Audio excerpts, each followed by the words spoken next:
করে দিন। হাসপাতালের বেডে নিজের এক্স হাজবেন্ডকে দেখে খুব অবাক হয়ে তাকিয়ে রইল চিত্রা। একজন মধ্যবয়স্ক মহিলা পাশে বসে তসবিহ পড়ছেন। 5 বছর আগে দেখা সুদর্শন সেই ছেলেটা আজ অন্তঃসার শূন্য হয়ে বিছানার সাথে লেপ্টে আছে। বিধাতার কি অসীম লীলা খেলা। বেডের দিকে এগিয়ে যেতে মনে পড়ে গেল 5 বছর আগের ঘটে যাওয়া ঘটনা সমূহ। এখনো মনের ভেতরটা দগদগে ঘা হয়ে আছে। চিত্রা আর সাজিদ একই ভার্সিটিতে পড়াশোনা করত। চিত্রা পড়াশোনার পাশাপাশি খুব ভালো গান করত। ভার্সিটির কম বেশি সবার কাছে পরিচিত মুখ। অন্যদিকে সাজিদ হাসি আড্ডায় মেতে থাকত সারাক্ষণ। পড়াশোনা থেকে শত হস্ত্র দূরে থাকত, তবে ভার্সিটির সব প্রোগ্রামে অংশগ্রহণ করত। এই জন্য সাজিদ ছিল ভার্সিটির সবার চোখের মণি। সাজিদ ছিল চিত্রার 1 বছরের সিনিয়র। অনুষ্ঠানের সুবাদে দুজন দুজনকে চিনত। একদিন চিত্রা ভার্সিটি থেকে বাসায় ফিরছিল। এমন সময় সাজিদ এসে সামনে দাঁড়ায়। চিত্রা হকচকিয়ে গেল। কিছু বলবেন সাজিদ ভাইয়া? সব মেয়েরা আমায় দেখে পাগল হয়ে যায়, আর তুমি ভয় পেয়ে যাও। আমার সঙ্গ পেতে সবাই উৎসুক হয়ে থাকে, আর তুমি এড়িয়ে চলো কেন, জানতে পারি? চিত্রা সাজিদের কথাগুলো শুনে আরো ঘাবড়ে যায়। মনে মনে ভয় পেলেও মুখের ভঙ্গিতে সেটা লুকানোর চেষ্টা করে বলে, আপনি আমার সিনিয়র, আমরা তো ক্লাসমেট নই যে আপনার সঙ্গ পেতে চাইব। তাছাড়া আপনি আমার কোনো আত্মার আত্মীয় নন যে আপনাকে দেখে গদগদ হয়ে যাব। বাহ, এই প্রথম কোনো মেয়ের মুখে এমন কথা শুনলাম। আমার বন্ধুরা তবে ঠিকই বলেছে, তুমি আসলেই। আপনার বন্ধুরা কি বলেছে আর কি বলবে সেটা জানার কোনো আগ্রহ বা ইচ্ছে কোনোটি আমার নেই। দয়া করে আমায় যেতে দিন। যেতে তো দেবই, শুধু একটা কথা জানার ছিল। কি কথা? কাল তুমি নবীন বরণে গান গাইবে তো? নাম তো দিয়েছি, বাকিটা উপরওয়ালার ইচ্ছা। কথাটা বলে চিত্রা চলে গেল। সাজিদের বন্ধুরা এসে সাজিদকে সান্ত্বনা দিতে লাগলো। পরের দিন নবীন বরণ। চিত্রা ভার্সিটিতে আসতেই রানী বলল, ওয়াও চিত্রা, তোকে এই নীল শাড়িতে অপূর্ব লাগছে। ধ্যাত, সব সময় তোর ফাইজলামি। রানী ঠিকই বলেছে, অনেক সুন্দর লাগছে। জয়ী তার কথা শুনে চিত্রার কেমন একটা অস্বস্তি হতে লাগলো। মনে মনে বলল, শাড়িটা না পরে অন্য ড্রেস পরা উচিত ছিল। ধীরে ধীরে সবাই ভার্সিটিতে পৌঁছে গেল। যেহেতু নবীন বরণ, তাই অনেক মানুষ এসেছে। চিত্রাকে স্টেজে গান করার জন্য ডাকা হচ্ছে। চিত্রা এত মানুষ দেখে একটু ভয় পাচ্ছিল, যদি গানটা ভালো না হয়। এসব ভাবতে ভাবতে স্টেজে উঠল, গান গাওয়া শুরু করলো। আমাদের চিত্রা কি ভালো গায়, তাই না? রে রানী, সত্যি অসাধারণ গায়। চিত্রা গান শেষ করে স্টেজ থেকে নামতেই সাজিদ সামনে এসে বলল, নেক্সট টাইম আর কখনো শাড়ি পরবে না। আমি চাই না আমার জিনিস পাবলিক দেখুক। সাজিদের কথায় চিত্রা লজ্জা পেল। দৌড়ে রানী আর জয়িতার কাছে চলে এলো। কি রে সাজিদ ভাই, কি বলছিল তোকে? কই তেমন কিছু না। চিত্রা তার বান্ধবীদের সাথে আড্ডা দিতে লাগলো। খানিক বাদে একটা ছেলে এসে চিত্রার হাতে একটা চিরকুট ধরিয়ে দিল। চিত্রা সবার আড়ালে চিরকুটটা পড়ল। শোন, তোরা একটু বস, আমি এক্ষুনি আসছি। চিত্রা পুকুর পাড়ে চলে গেল। গিয়ে দেখে খুব একটা কেউ নেই। সাজিদ দূরে আকাশের দিকে মুখ করে দাঁড়িয়ে আছে। চিত্রা এসে বলল, কেন ডেকেছেন? তোমার সাথে আমার জরুরি কথা আছে। আপনি সিনিয়র ভাইয়া, আশা করি এমন কিছু বলবেন না যাতে আপনার দিকে তাকালে ঘৃণায় আমার মুখ ফিরিয়ে নিতে হয়। মিস চিত্রা, তাই আশা কড়াকড়ি বাদ দাও। শোনো মেয়ে, আমি তোমায় ভালোবাসি, আর তোমাকেই চাই। আমি কবি সাহিত্যিক নই, তোমায় কবিতা লিখে ইমপ্রেস করার মতো যোগ্যতা নেই। আমার তোমাকেই চাই। সাজিদের মুখে ভালোবাসার কথা শুনে চিত্রা নিজেকে কন্ট্রোল করতে পারে না। ঠাস করে একটা চর মেরে দিল। আশেপাশে সবাই তাকিয়ে দেখছে তাদের। আর কখনো যেন এমন কথা আর না শুনি, এর ফল কিন্তু ভালো হবে না। চিত্রা চলে গেল। সাজিদ কিছু না বলে এক দৃষ্টিতে আকাশের দিকে তাকিয়ে বিড়বিড় করে কি যেন বলতে লাগলো। সেদিনের পর সাজিদকে ভার্সিটিতে দেখা যায়নি। কেটে গেছে কয়েক মাস। এরই মধ্যে চিত্রার সাগর নামে একটা ছেলের সাথে পরিচয় হয়। পরিচয় থেকে বন্ধুত্ব। বন্ধুত্বটা একসময় গিয়ে প্রণয়ে পরিণত হয়। সবসময় তাদের একসাথে দেখা যেত। সাগরও টুকটাক গান করত। হঠাৎ একদিন চিত্রা কাউকে কিছু না জানিয়ে সাগরকে বিয়ে করে ফেলে। চিত্রার মা নেই, বিয়েতে তার বাবার খুব আপত্তি ছিল। তিনি কিছুতেই সাগরকে মেনে নেবেন না। বিয়ের পর চিত্রার সাথে সমস্ত সম্পর্ক ছিন্ন করে ফেলেন। বিয়ের প্রথম কয়েক মাস খুব ভালোভাবেই কাটে। ধীরে ধীরে সাগরের আসল চেহারা বেরিয়ে আসতে লাগলো। সাগর কোনো কাজকর্ম করতে চাইতো না। চিত্রার কাছে নেশার টাকা চাইতো। গান করে যে কটা টাকা পেত সব সাগর জোর করে নিয়ে যেত। আর টাকা দিতে না পারলে চিত্রাকে মারধর করা শুরু করত। সাগরের অত্যাচারের মাত্রা বেড়ে যাচ্ছে। চিত্রার সহ্য শক্তি হারিয়ে ফেলছে। এভাবে চলতে থাকলে চিত্রা শেষ হয়ে যাবে। মনে মনে ঠিক করলো। তিলে তিলে শেষ হওয়ার চেয়ে ভালো একেবারে শেষ হয়ে যাওয়া। একদিন রাতে সে ঠিক করলো সাগরের সাথে আর থাকবে না। সে নিজেকে শেষ করে দেবে। রাত হওয়ার অপেক্ষা করছিল। সাগর নেশা করে এসে অঘরে ঘুমোচ্ছে, কোনো হুঁশ নেই। চিত্রা সুযোগ বুঝে বাড়ি থেকে বের হয়ে যায়। কিছু দূর যাওয়ার পর সে একটা নদী দেখতে পায়। সাত পাঁচ না ভেবে নদীতে ঝাঁপ দেবে এমন সময় বাচ্চার কান্না শুনতে পায়। এদিক ওদিক খুঁজতে লাগলো, কিন্তু কাউকে দেখতে পায় না। দ্বিতীয়বার ঝাঁপ দিতে গিয়েও একই ঘটনা ঘটল। চিত্রার বুকের ভেতরটায় ভয় জমতে শুরু করলো। নিজেকে সামলে ঝাঁপ দিতে যাবে এমন সময় কেউ এসে তাকে বাঁচিয়ে নেয়। অন্ধকারের একটা আবছায় অবয়বটা দেখতে পেয়ে চিত্রা জ্ঞান হারিয়ে ফেলে। জ্ঞান ফিরতেই দেখে সে এক রাজকীয় খাটে শুয়ে আছে। পাশে একজন অল্প বয়সী মেয়ে দাঁড়িয়ে। ম্যাম, আপনি ঠিক আছেন? আপনার জন্য একটা গুড নিউজ আছে। সেটা অবশ্য স্যার বলবে। আমি স্যারকে ডেকে আনছি। আপনি একটু অপেক্ষা করুন। স্যার, ম্যামের জ্ঞান ফিরেছে। ওকে, তুমি এখানে অপেক্ষা করো টিনা, আমি দেখা করে আসছি। চিত্রা শুয়ে শুয়ে গতকালকের ঘটনার কথা ভাবছে। কে বাঁচিয়েছে আমায়? আমি তো বাচ্চাদের কান্না শুনতে পাচ্ছিলাম, কিন্তু কেন শুনতে পাচ্ছিলাম? এসব ভাবতে ভাবতে চিত্রা আবারও ঘুমিয়ে পড়ে। ঘন্টা দুয়েক পর ঘুম ভেঙে দেখে কেউ একজন আকাশের দিকে মুখ করে দাঁড়িয়ে আছে। দাঁড়ানোর ভঙ্গিটা চিত্রার খুব চেনা, কিন্তু এটা তো সম্ভব নয়। নিজেকে ধাতস্থ করে বলল, শুনছেন?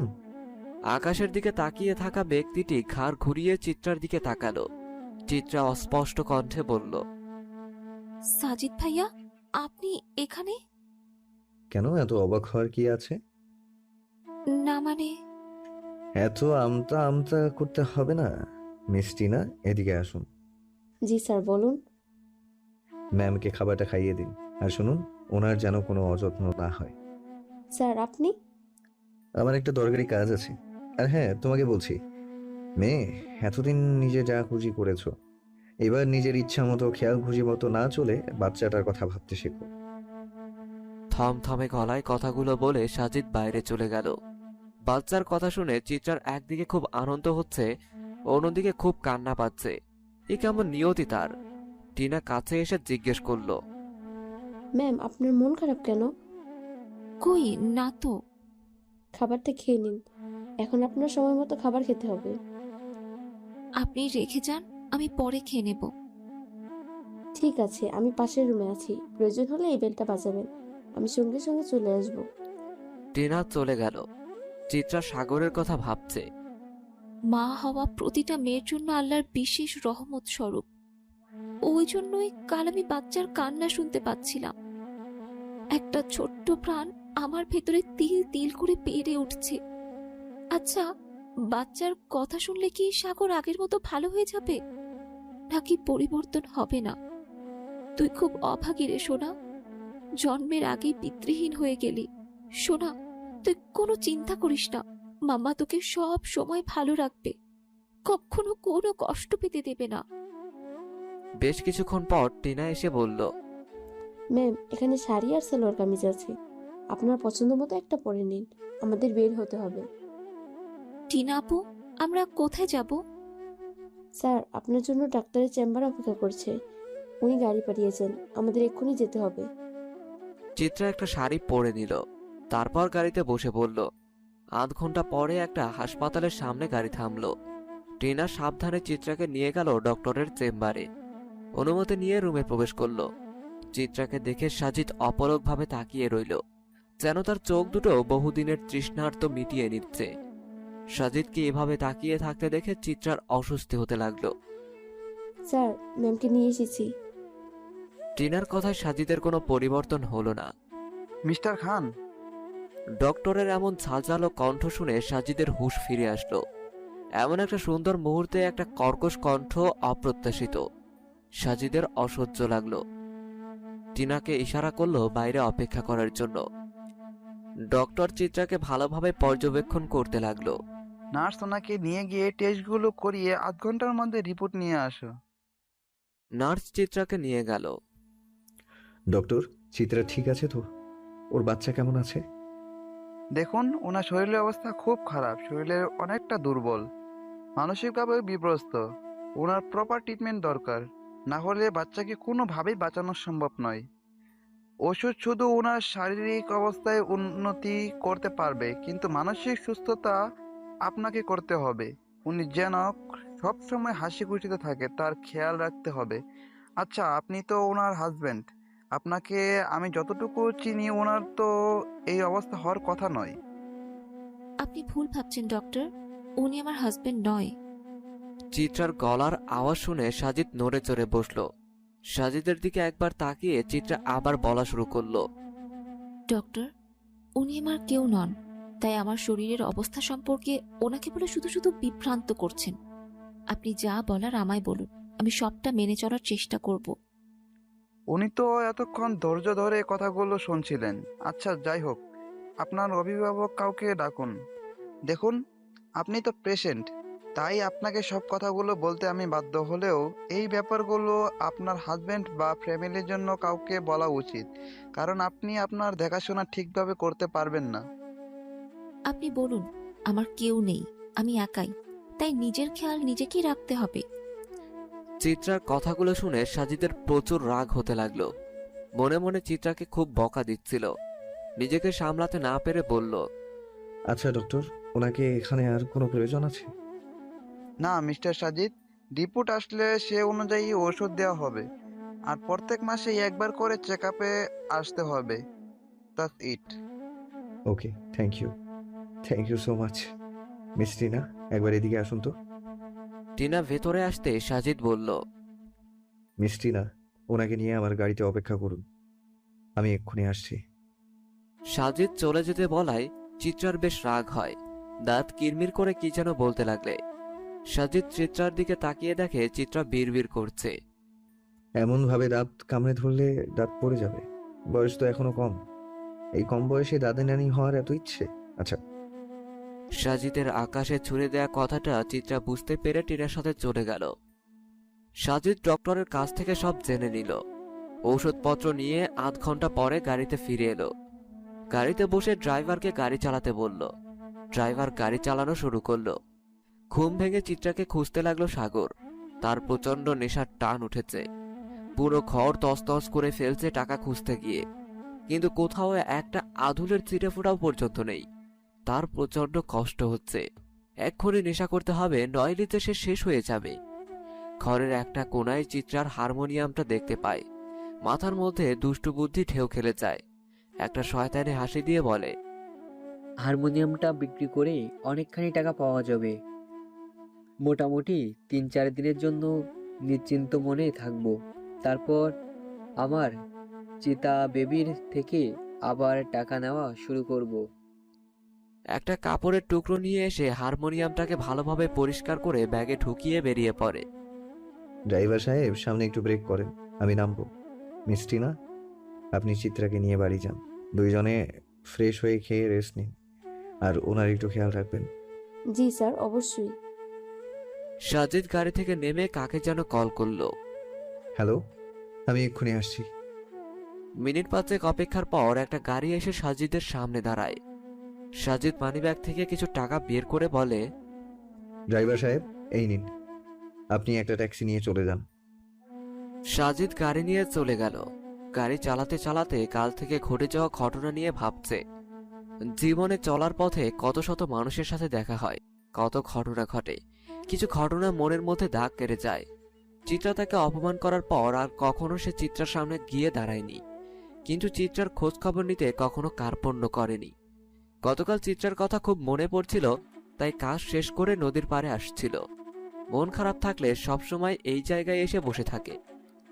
গাড়ি থেকে নামতেই দেখে দূরে একটা মেয়ে নদীর দিকে ছুটে যাচ্ছে। মেয়েটার ভাবগতিক সুবিধার লাগছিল না, তাই দৌড়ে গিয়ে মেয়েটাকে ধরল, কিন্তু ততক্ষণে মেয়েটা অজ্ঞান হয়ে গেছে।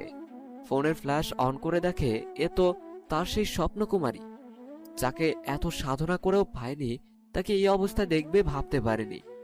তাড়াহুড়ো করে গাড়িতে তুলে বাসায় নিয়ে গেল। ফোনের রিংটোনে সাজিদের ভাবনার রেশ কাটল। নাম্বার দেখে আর রিসিভ করলো না। একটু পর ট্রাফিক জ্যাম পড়ল। আধ ঘন্টা ধরে বসে আছে। আজকাল জ্যামের কারণে রাস্তার গাড়ি চালানো অসহ্যকর। চোখে মুখে বিরক্তির ছাপ স্পষ্ট হয়ে ফুটে উঠেছে। গাড়ির জানালা নামিয়ে বাইরে তাকাতেই দেখে ফোনের রিংটোনে সাজিদের ভাবনার রেশ কাটল। নাম্বার দেখার পর রিসিভ করতে ইচ্ছে করল না, যেন এক প্রকার এড়িয়ে গেল। একটু পরে ট্রাফিক সিগন্যাল কাটিয়ে কিছু দূর এগোতে ট্রাফিক জ্যাম। আধ ঘন্টা ধরে বসে আছে, কিন্তু কোনো পরিবর্তন নেই। গাড়িগুলো নির্বিকারভাবে আটকে আছে। কেউ কেউ অসহ্য হয়ে হর্ন বাজিয়ে যাচ্ছে। আজকাল জ্যামের কারণে রাস্তার গাড়ি চালানো সবচেয়ে ধৈর্যের কাজ। সাজিদের চোখে মুখে বিরক্তির ছাপ স্পষ্ট হয়ে ফুটে উঠেছে। গাড়ির কাঁচ নামিয়ে বাইরে তাকাতেই দূর থেকে একটা পরিচিত মুখ দেখতে পায়। পরিচিত মুখের ব্যক্তিটিকে গাড়ির দিকে এগিয়ে আসতেই সাজিদ অন্যদিকে মুখ ঘুরিয়ে নেয়। নিজেকে আড়াল করে সেই ব্যক্তিটিকে দেখতে থাকে। ব্যক্তিটি আর কেউ নয়, চিত্রার স্বামী সাগর। কাঁধে একটা ব্যাগ নিয়ে তাড়াহুড়ো করে একটা দোকানের দিকে যাচ্ছিল। সাজিদ গাড়ি থেকে নেমে সাগরের পিছু নিল। কিঞ্চিত দূরত্ব বজায় রেখে সে সাগরকে অনুসরণ করতে লাগলো। কিছুক্ষণ বাদে সাগর দোকান থেকে বের হয়ে উল্টো দিকে হাঁটা দিল। সাজিদ দেরি না করে ওই দোকানে গেল। দোকানে ঢুকতেই একটা মাঝবয়সী লোক এসে বলল, কি লাগবো কন? হারমোনিয়াম, সেতার, বীণা, তবলা সকল কিছু আছে। ইচ্ছা হলে রেডিমেড নিতে পারেন, আবার নিজের পছন্দ অনুযায়ী কিনা নিতে পারেন। আমার একটা ইনফরমেশন চাই, আশা করি আনসার পাবো। লোকটা ইংরেজিটা বুঝতে না পেরে একজনকে ডেকে বলল, এই ফাটকা উনি কি কইতাছে দেখ দেখিনি। আমি তো সব ইংরেজি ফিংরেজি বুঝি না। তুই তো তাও ক ক্লাস পড়লি। একটা অল্প বয়সী ছেলে কান খোঁচাতে খোঁচাতে বলল, মালিক, আমার নাম ফটিক। আপনি আমারে ফটকা কইয়াবেন না। আমার একটা প্রেস্টিজ আছে না? হয়েছে, তুই আমার আর জ্ঞান দিতে আইবি না। কামে মন দে। ফটিক এসে বলল, স্যার কন। একটু আগে একটা ছেলে ব্যাগ কাঁধে নিয়ে এসেছিল। যাওয়ার সময় তার সাথে কোনো ব্যাগ ছিল না। কেন এসেছিল তুমি জানো? হ্যাঁ, জানবো না কেন। উনি একটা হারমোনিয়াম বেচতে আসছে, মানে মতো টাকা পাইছে, বেচা দিছে। ওই হারমোনিয়ামটা একটু দেখতে পারি? এক্ষুনি আনতেছি। ফটিক হারমোনিয়ামটা সাজিদের সামনে নিয়ে আসলো। হারমোনিয়ামটা তার খুব চেনা। হারমোনিয়ামের বাম পাশে একটা নাম দেখে সাজিদ হাসির রেখা টেনে বলল, যে নিতে পারেন। মালিক মালিক, কি হয়েছে কি? শেয়ারের মতো চেঁচাস কেন? স্যার, হারমোনিয়ামটা নিতে চাই। দোকানের মালিকের থেকে সাজিদ হারমোনিয়ামটা কিনে নেয়। ফটিক এসে গাড়িতে রেখে দেয়। ফটিককে আরো কিছু টাকা দেয় গাড়ি পর্যন্ত নিয়ে আসার জন্য। হারমোনিয়ামটায় হাত বুলিয়ে আবারও গাড়ি চালাতে শুরু করে। প্রায় 1 ঘন্টা পর একটা বাড়ির সামনে এসে গাড়ি থামায়। পুরনো ধাঁচের বাড়ি, চারপাশে গাছগাছালি দিয়ে ঘেরা। দরজায় কড়া নাড়তেই একজন বয়স্ক বৃদ্ধা দরজা খুলে দেয়। চশমাটা খুলে শাড়ির আঁচল দিয়ে মুছে নেয়। কে তুমি বাবা? তোমায় তো চিনতে পারলাম না। আমি এটা নিতে চাই। আমায় আপনি চিনবেন না? মিনহাজ সাহেব বাড়ি আছেন? আমি ওনার সাথে দেখা করতে এসেছি। খোকা তো বাড়ি নেই, মাত্রই বেরিয়েছে। আসতে দেরি হবে, তুমি অন্য একদিন এসো। বিশেষ করে শুক্রবারের দিনটা খোকা বাড়িতেই থাকে। আমি অনেক দূর থেকে এসেছি, ওনার জন্য অপেক্ষা করতে চাই। উনি আসলে দেখা করে তারপর যাব। ঠিক আছে, তবে ভেতরে এসে বসো। সাজিদ বাড়ির ভিতরে ঢুকলো। বাইরে থেকে যতটা পুরনো মনে হয়, ভিতরে ঠিক তার উল্টো চিত্র। বিশেষ করে বাড়ির সামনের উঠোন জুড়ে নানা ধরনের ফুলের গাছ। বৃদ্ধা মহিলাটি সাজিদকে বসার ঘরে নিয়ে গেলেন। তুমি বসো বাবা, আমি এক্ষুনি আসছি। সাজিদ এক পলক পুরো রুম দেখে নিল। খুব রুচিশীল ব্যক্তিত্বের অধিকারী না হলে এমনভাবে ঘর সাজানো যায় না। দেয়ালে অনেকগুলো ছবি টাঙানো। একটা ছবিতে সাজিদের দৃষ্টি নিবদ্ধ হয়ে গেছে। বৃদ্ধা মহিলাটি কিছুক্ষণ পর ফিরে এলেন, হাতে একটা চায়ের ট্রে। নাও বাবা, চাটা খাও। অনেক দূর থেকে এসেছো, চাটা খেলে ভালো লাগবে। সাজিদ চায়ের কাপ হাতে নিয়ে চুমুক দিল। মনে মনে কথাগুলো সাজিয়ে নিচ্ছে। শুনেছে মিনহাজ সাহেব খুব কড়া ধাঁচের মানুষ, কোনো ভুল চুক করা যাবে না। একটা ভুল কথা সবকিছু এলোমেলো করে দিতে পারে। আচ্ছা, তুমি খোকার কাছে কেন এসেছো? একটা বিশেষ কাজে। আপনার নাতনি চিত্রাকে নিয়ে কিছু কথা বলার ছিল। বৃদ্ধা মহিলার চোখ দুটো কোটর থেকে বেরিয়ে এলো, যেন মনে হলো অনেকদিন পর খুশির বান এসেছে। আহ্লাদি সুরে বলে উঠল, চিত্রা, আমার চিত্রা, জি। কেমন আছে আমার নাতনি? কতদিন হলো কোনো খোঁজ নেই। কেমন আছে আমার নাতনি? কতদিন হলো কোনো খোঁজ নেই। বিয়ের পর মেয়েটা কেমন পাল্টে গেল।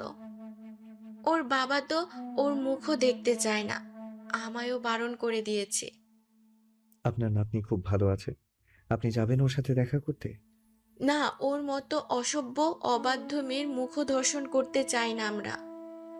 পুরুষালী কণ্ঠস্বর শুনে সাজিদ বুঝতে পারে এটাই চিত্রার বাবা। বৃদ্ধা মহিলাটি ছুটে ছেলের কাছে গেলেন। মেয়েটা কেমন আছে তুই কি একটা বারও জানতে চাস না খোকা? না মা, সে বাজুক মরুক তাতে আমার কিছু যায় আসে না। শোনো ছোকরা, তুমি যদি শেখরার উমেদারি করতে আসো তাহলে ভুল জায়গায় এসেছো। মেহমান হয়ে এসেছো, খাওয়া দাওয়া করে রেস্ট নিয়ে বাড়ি চলে যাও। অন্য কারো হয়ে সালিশি করতে আসলে সেটা ভালো হবে না। মিনহাজ সাহেবের কথা শুনে মনে হলো অনেক অভিমান জমা হয়েছে। পুরুষ সহজে কাঁদে না, কষ্টগুলো বুকের ভেতরে জমিয়ে জমিয়ে নিজেকে পাথরের মতো শক্ত আবরণে ঢেকে ফেলে। আঙ্কেল, আমি শুধু 2 মিনিট চিত্রা সম্পর্কে বলবো। আমার 2 মিনিট কথা শুনে আপনার যদি মনে হয় আমি ভুল, তবে আমি সেই মুহূর্তে চলে যাব। আর কখনো চিত্রা সম্পর্কে কোনো কথা নিয়ে আপনার সামনে দাঁড়াবো না। মিনহাজ সাহেব বেশ কিছুক্ষণ ভাবলেন। সোফায় বসে সাজিদকে কথা বলার জন্য ইশারা করলেন। সাজিদ নিজের মনের মধ্যে থাকা কথাগুলো শেষবারের মতো ঝালিয়ে নিল। আঙ্কেল, আমরা সবাই জীবনে ছোট বড় অসংখ্য জানা অজানা ভুল করে ফেলি। কিছু ভুল থেকে আমরা শিক্ষা নিয়ে পরবর্তীতে সেগুলো শুধরে নেওয়ার চেষ্টা করি। তাতে আপনারা বড়রা আমাদের পাশে থেকে সাহায্য করেন। আমি মানছি চিত্রা নিজের জীবনে সবচেয়ে বড় একটা ভুল করেছে। আপনিও বাবা হয়ে সেই ভুল করার থেকে আটকাতে পারেননি বলে আপনার আক্ষেপের শেষ নেই। সব থেকে খারাপ তখন লাগে যখন সব সত্য জেনেও মিথ্যাগুলোকে চোখের সামনে বিজয়ী বেশি দেখতে হয়। আপাত দৃষ্টিতে মিথ্যার জয় হলেও সত্যগুলো একটা সময় বেরিয়ে আসে। আপনার মেয়ে চিত্রা সে সত্যের সন্ধান পেয়েছে। সে সত্যি এতটাই ভয়ানক ছিল যে সে নিজেকে ঠিক রাখতে না পেরে আত্মহত্যার চেষ্টা চালায়। মেয়ের এমন করুণ পরিণতির কথা শুনে মিনহাজ সাহেব অস্থির অস্থির করতে লাগলো। একমাত্র মেয়েকে দেখার তৃষ্ণা যেন বহুগুণ বেড়ে গেল। আঙ্কেল, আমার যা বলার বলেছি, আমি এবার আসি। সাজিদ বসার ঘর থেকে বেরিয়ে আসলো। উঠোন পেরিয়ে গেটের কাছাকাছি চলে আসতে পেছন থেকে মিনহাজ সাহেবের ডাক শুনতে পেল। দাঁড়াও। সাজিদ পা চালানো বন্ধ করে দিল। আমার মেয়ের সাথে দেখা করতে চাই, নিয়ে চলো আমায়। নিয়ে যাব, তবে এখন নয়। আমি শুধু আপনাদের চিত্রার ব্যাপারটা জানাতে এসেছি। আপনারা ওকে বুঝতে পেরেছেন তাতেই অনেক। আঙ্কেল, আপনার কাছে আমার একটা অনুরোধ ছিল। কি অনুরোধ?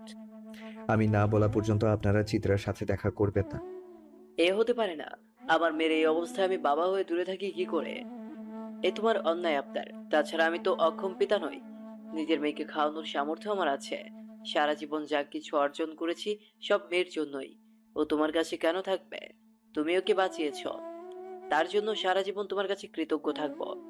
আমার মেয়ে আমার কাছেই থাকবে, আমি অন্য কোথাও রাখবো না। আঙ্কেল, আপনাদের দেখলে তার নিজের প্রতি ঘৃণা বাড়বে, আত্মগ্লানিতে ভুগবে। ওর শরীরের যা অবস্থা, এখন ওকে সবসময় হাসি খুশি থাকতে হবে। আপনার মেয়ে আপনার কাছেই থাকবে, শুধু কটা দিন যাক। আমি এসে চিত্রাকে দিয়ে যাব, প্রমিস করছি। মিনহাজ সাহেব সাজিদের কথা মানতেই চাইছে না। সাজিদ অনেক বুঝিয়ে রাজি করালো। উনি কণ্ঠস্বর ছোট করে বললেন, ঠিক আছে। আমি তবে দূর থেকে একবার আমার মেয়েকে দেখব। তুমি ওকে বাঁচিয়েছো, তাই তোমার কথা রাখলাম, কিন্তু বেশি দিন আমার মেয়েকে দূরে রাখতে পারবো না। ঠিক আছে আঙ্কেল, আমি আপনাকে কাল এসে নিয়ে যাব। মিনহাজের সাথে কথা বলা শেষ করে সামনের দিকে পা বাড়াবে এমন সময় টিনার কল। হ্যালো স্যার, ম্যামকে খুঁজে পাচ্ছি না। টেবিলে একটা চিরকুট রেখে কোথায় যেন চলে গেছে। চিরকুটে কি লেখা? আপনি চিন্তা করবেন না, আমি জানি সে কোথায় গেছে। আমি চিত্রাকে নিয়ে ফিরবো। গাড়ির স্পিড বাড়িয়ে চালানো শুরু করলো। আচ্ছা, মেয়েরা এমন কেন? যারা তাদের কষ্ট দেয়, যন্ত্রণার অনলে একটু একটু করে মেরে ফেলে, তাদের কাছেই বারবার ছুটে যায়। ভালোবাসা কি তবে নির্লজ্জ বেহায়া? যে অবহেলা করে তাকে মনটা ভালোবেসে যায়। চিত্রা সাজিদের বাড়ি থেকে বেরিয়ে একটা রিক্সা ভাড়া করলো। রিক্সায় উঠে হুড তুলে দিল। একবার তাকে শেষ চেষ্টা করতে হবে। সাগরের কাছে গিয়ে বাচ্চার কথা বলবে। হয়তো বাচ্চার কথা শুনে সাগরের সুবুদ্ধি হবে। একটা ক্ষীণ আশা যেন তাকে সাহস জুগিয়ে যাচ্ছে। গরমে ঘেমে নিয়ে একাকার হয়ে গেছে। বৃষ্টির কোনো লক্ষণ দেখা যাচ্ছে না। চিত্রার খুব পিপাসা পেয়েছে। বোতলের চিপি খুলে ঢকঢক করে পানি পান করে নিল। ভাগ্যিস আসার সময় পানিটা নিয়ে এলো। রিক্সা ভাড়া ছাড়া তার কাছে অতিরিক্ত টাকাও নেই। অনেক অলিগলি ঘুরে রিক্সা তার নির্দিষ্ট গন্তব্যে পৌঁছালো। রিক্সা থেকে নেমে ভাড়া মিটিয়ে বাড়ির দিকে এগিয়ে যাচ্ছে। বুকটা ধুকপুক ধুকপুক করছে। আনন্দ আর ভয় মিশে যেন এক অদ্ভুত অনুভূতি হচ্ছে। মিনিট পাঁচেক হাঁটার পর দরজার সামনে পৌঁছালো। গিয়ে দেখে দরজাটা হাট করে খোলা। তার বেডরুম থেকে একটা মেয়েলি কণ্ঠস্বর ভেসে আসছে। চিত্রা রুমের আরো কাছাকাছি গেল। রুমের দরজাটা পুরোপুরি বন্ধ নয়, ভেতরে লাইট জ্বলছে। ফাঁক দিয়ে দেখে সাগর আর একটা মেয়ে। পায়ের তলা থেকে যেন মাটি সরে গেল। সাগর নেশাগ্রস্ত মাতাল, কিন্তু সে যে চরিত্রহীন তা চিত্রার অজানা ছিল। দৌড়ে বাড়ির বাইরে চলে এলো। বুকের ভেতরটা যেন দুমড়ে মুচড়ে শেষ হয়ে যাচ্ছে। নিজের উপর রাগ হতে লাগলো চিত্রার। এমন একটা জঘন্য মানুষ সে কি করে ভালোবাসলো? গলাটা ধরে আসছে। চোখ দুটো পানিতে ভরে গেল। চোখের পাতা ফেললেই যেন পানিগুলো ঝড় করে ঝরে পড়বে। কান্না করার মতো কিছুই হয়নি মেয়ে। জীবনটা অনেক বড়, এত তাড়াতাড়ি ভেঙে পড়লে চলবে না। গোলের মুখে গাড়ি আছে, গিয়ে বসে পড়। আমি আপনার সাথে যাব না। ঠিক আছে, যেও না। সাজিদ চলে গেল। সাজিদের এমন নির্লিপ্ত জবাবে চিত্রার আরো বেশি কান্না পেল। কোনো বাধাই যেন মানতে চাইছে না। এখন আমি কি করব? কার কাছে সাহায্য চাইব? বাবা তো সেই কবে মুখ ফিরিয়ে নিয়েছে। বিয়ের পর বন্ধু বান্ধবী সবার থেকেও বিচ্ছিন্ন হয়ে পড়েছি। সাজিদ আড়াল থেকে বেরিয়ে বলল, এই নাও, রুমালটা দিয়ে চোখ মুখ মুছে নাও। চিত্রা কাপা কাপা হাতে রুমালটা নিল। চোখ মুখ মুছে সাজিদকে ফেরত দিল। কোথায় যাবে তা ঠিক করেছো? চিত্রা মাথা নেড়ে জানালো ঠিক করেনি। আমার সাথে যেতে চাইলে গাড়িতে গিয়ে বসো। আগামী 2 মিনিটের মধ্যে আমি চলে যাব। সাজিদের কথা বলা শেষ হতে না হতেই চিত্রা সুরসুর করে গাড়িতে গিয়ে বসে পড়ল। সাজিদ চিত্রাকে নিয়ে ফিরে আসে। মিস টিনা, চিত্রাকে নিয়ে ভেতরে যান। কোনো দরকার হলে আমায় কল দেবেন। জি স্যার। সাজিদ চলে যেতে টিনা চিত্রাকে রুমে নিয়ে গেল। টিনা আপু, আমি একটু একা থাকতে চাই। কিন্তু ম্যাডাম। প্লিজ আপু। চিত্রার চোখ মুখ দেখে টিনা বুঝতে পারল কিছু একটা হয়েছে। টিনা আর কথা বাড়ালো না। চিত্রাকে রেখে রুম থেকে বেরিয়ে গেল। চিত্রা এসে দরজা লাগিয়ে দিল। বারবার সাগরের করা বিশ্বাসঘাতকতার কথা মনে পড়তে লাগলো। ভুল মানুষকে ভালোবাসার শাস্তি পাচ্ছে। আমি এত বড় একটা ভুল কি করে করলাম? একটা মানুষকে চিনতেই পারলাম না। তাহলে কি বাবা ঠিকই বলতো? এই রং চক মাখা শহরে মানুষ যে চেনা যায় না। কোনটা মুখ আর কোনটা মুখোশ তা জানা খুব কঠিন। বাবা, ও বাবা, আমায় তুমি মাফ করে দেবে তো বাবা? আমি কোন মুখে তোমার সামনে গিয়ে দাঁড়াবো বাবা? তোমার চেয়ে বেশি কেউ আমায় ভালোবাসে না, জানো তো বাবা। তোমার মেয়েটা সত্যি একটা বোকা। মানুষ চিনতে বড্ড ভুল করে ফেললাম বাবা। আচ্ছা বাবা, ওরা কিভাবে পারে এমন করে মানুষ ঠকাতে? ওদের কি একটুও কষ্ট হয় না?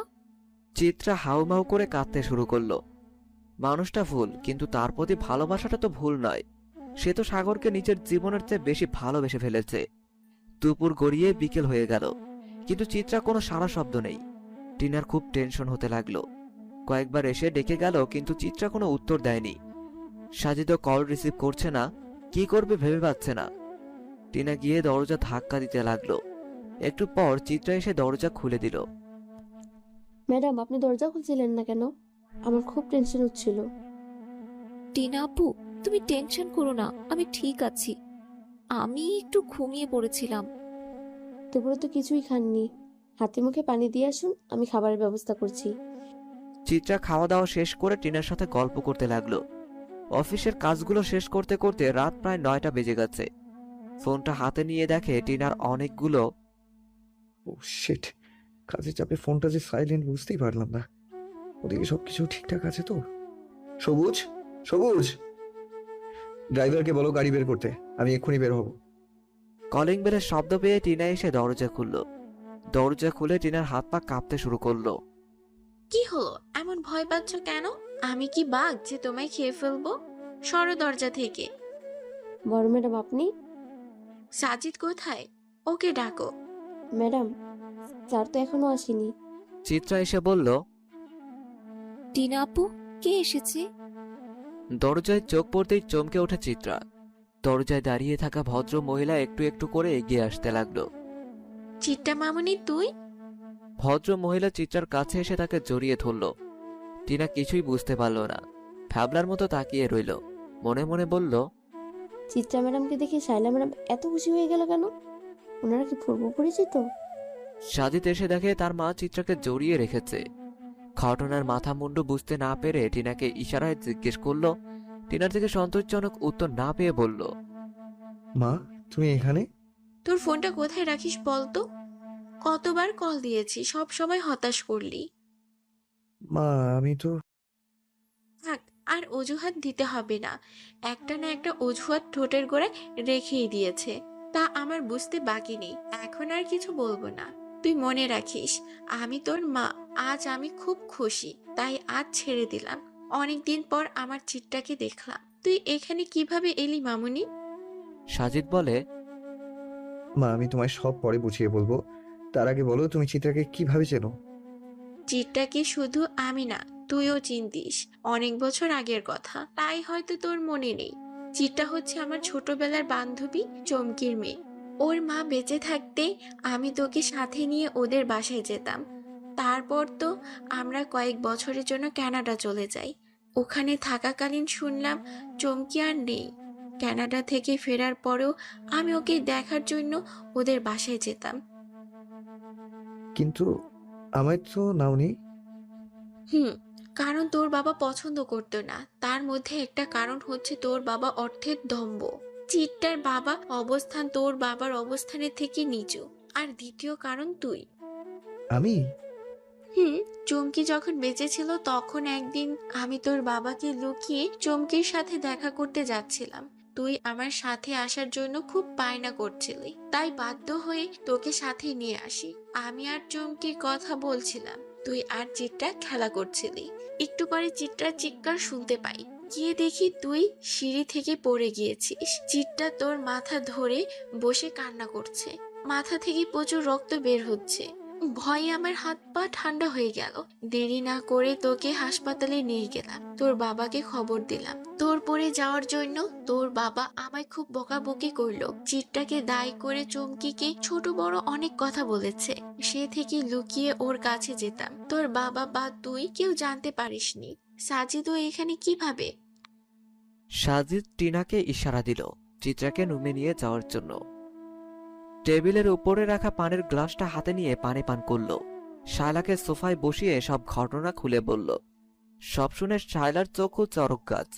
মনে মনে বলল, তো কিছু ঘটে গেছে অথচ মিনহাজ ভাই কিছুই জানলো না। শায়লা সোফা থেকে উঠে দাঁড়িয়ে গেল। শায়লা গটগট করে চিত্রার রুমে গেল। আমি চিত্রাকে এখানে রাখবো না। ও আমাদের সাথে আমাদের বাড়ি থাকবে। তুই বস, আমি ওর সাথে কথা বলছি। টিনা, চিত্রার যা কিছু জিনিসপত্র আছে সব 8 ঘন্টার মধ্যে গুছিয়ে দাও। শায়লার এমন আদেশ শুনে চিত্রা মনে মনে ভয় পেল। খালামণি, আমায় তুমি বের করে দিচ্ছ?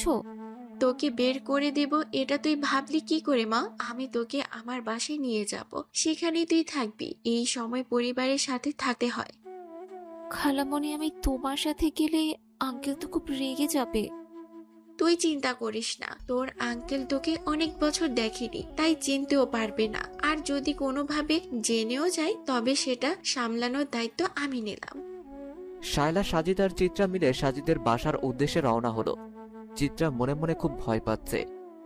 আনোয়ার আঙ্কেল যদি কোনোভাবে বুঝতে পারে তবে খালামণিকে অনেক বকাঝকা করবে। আমার জন্য সবার জীবনে সমস্যা তৈরি হচ্ছে। আমায় কিছু একটা করতেই হবে। খুব তাড়াতাড়ি এদের সবার জীবন থেকে অনেক অনেক দূরে চলে যেতে হবে। সাজিদদের গাড়ি একটা বড় বাড়ির সামনে এসে থামলো। শেফালি, শেফালি, জি মিন সাহেব, কেন? গাড়িতে কিছু জিনিসপত্র আছে, এগুলো ভেতরে নিয়ে যাও। ও মা চিত্রা, তুই বসে আছিস কেন? নেমে আয়। শায়লার ডাক শুনে চিত্রা অতি সন্তর্পণে নেমে এলো। চারপাশটা ভালোভাবে দেখতে লাগলো। বাড়িটা খুব সুন্দর, একদম ব্রাঞ্চ প্রাসাদের মতো। শেফালি জিনিসপত্র নিয়ে ভেতরে গেল। শায়লা চিত্রার হাত ধরে ভেতরে ঢুকলো। মিন সাহেব, এগুলো কোনখানে রাখো? দোতলায় নিয়ে যা।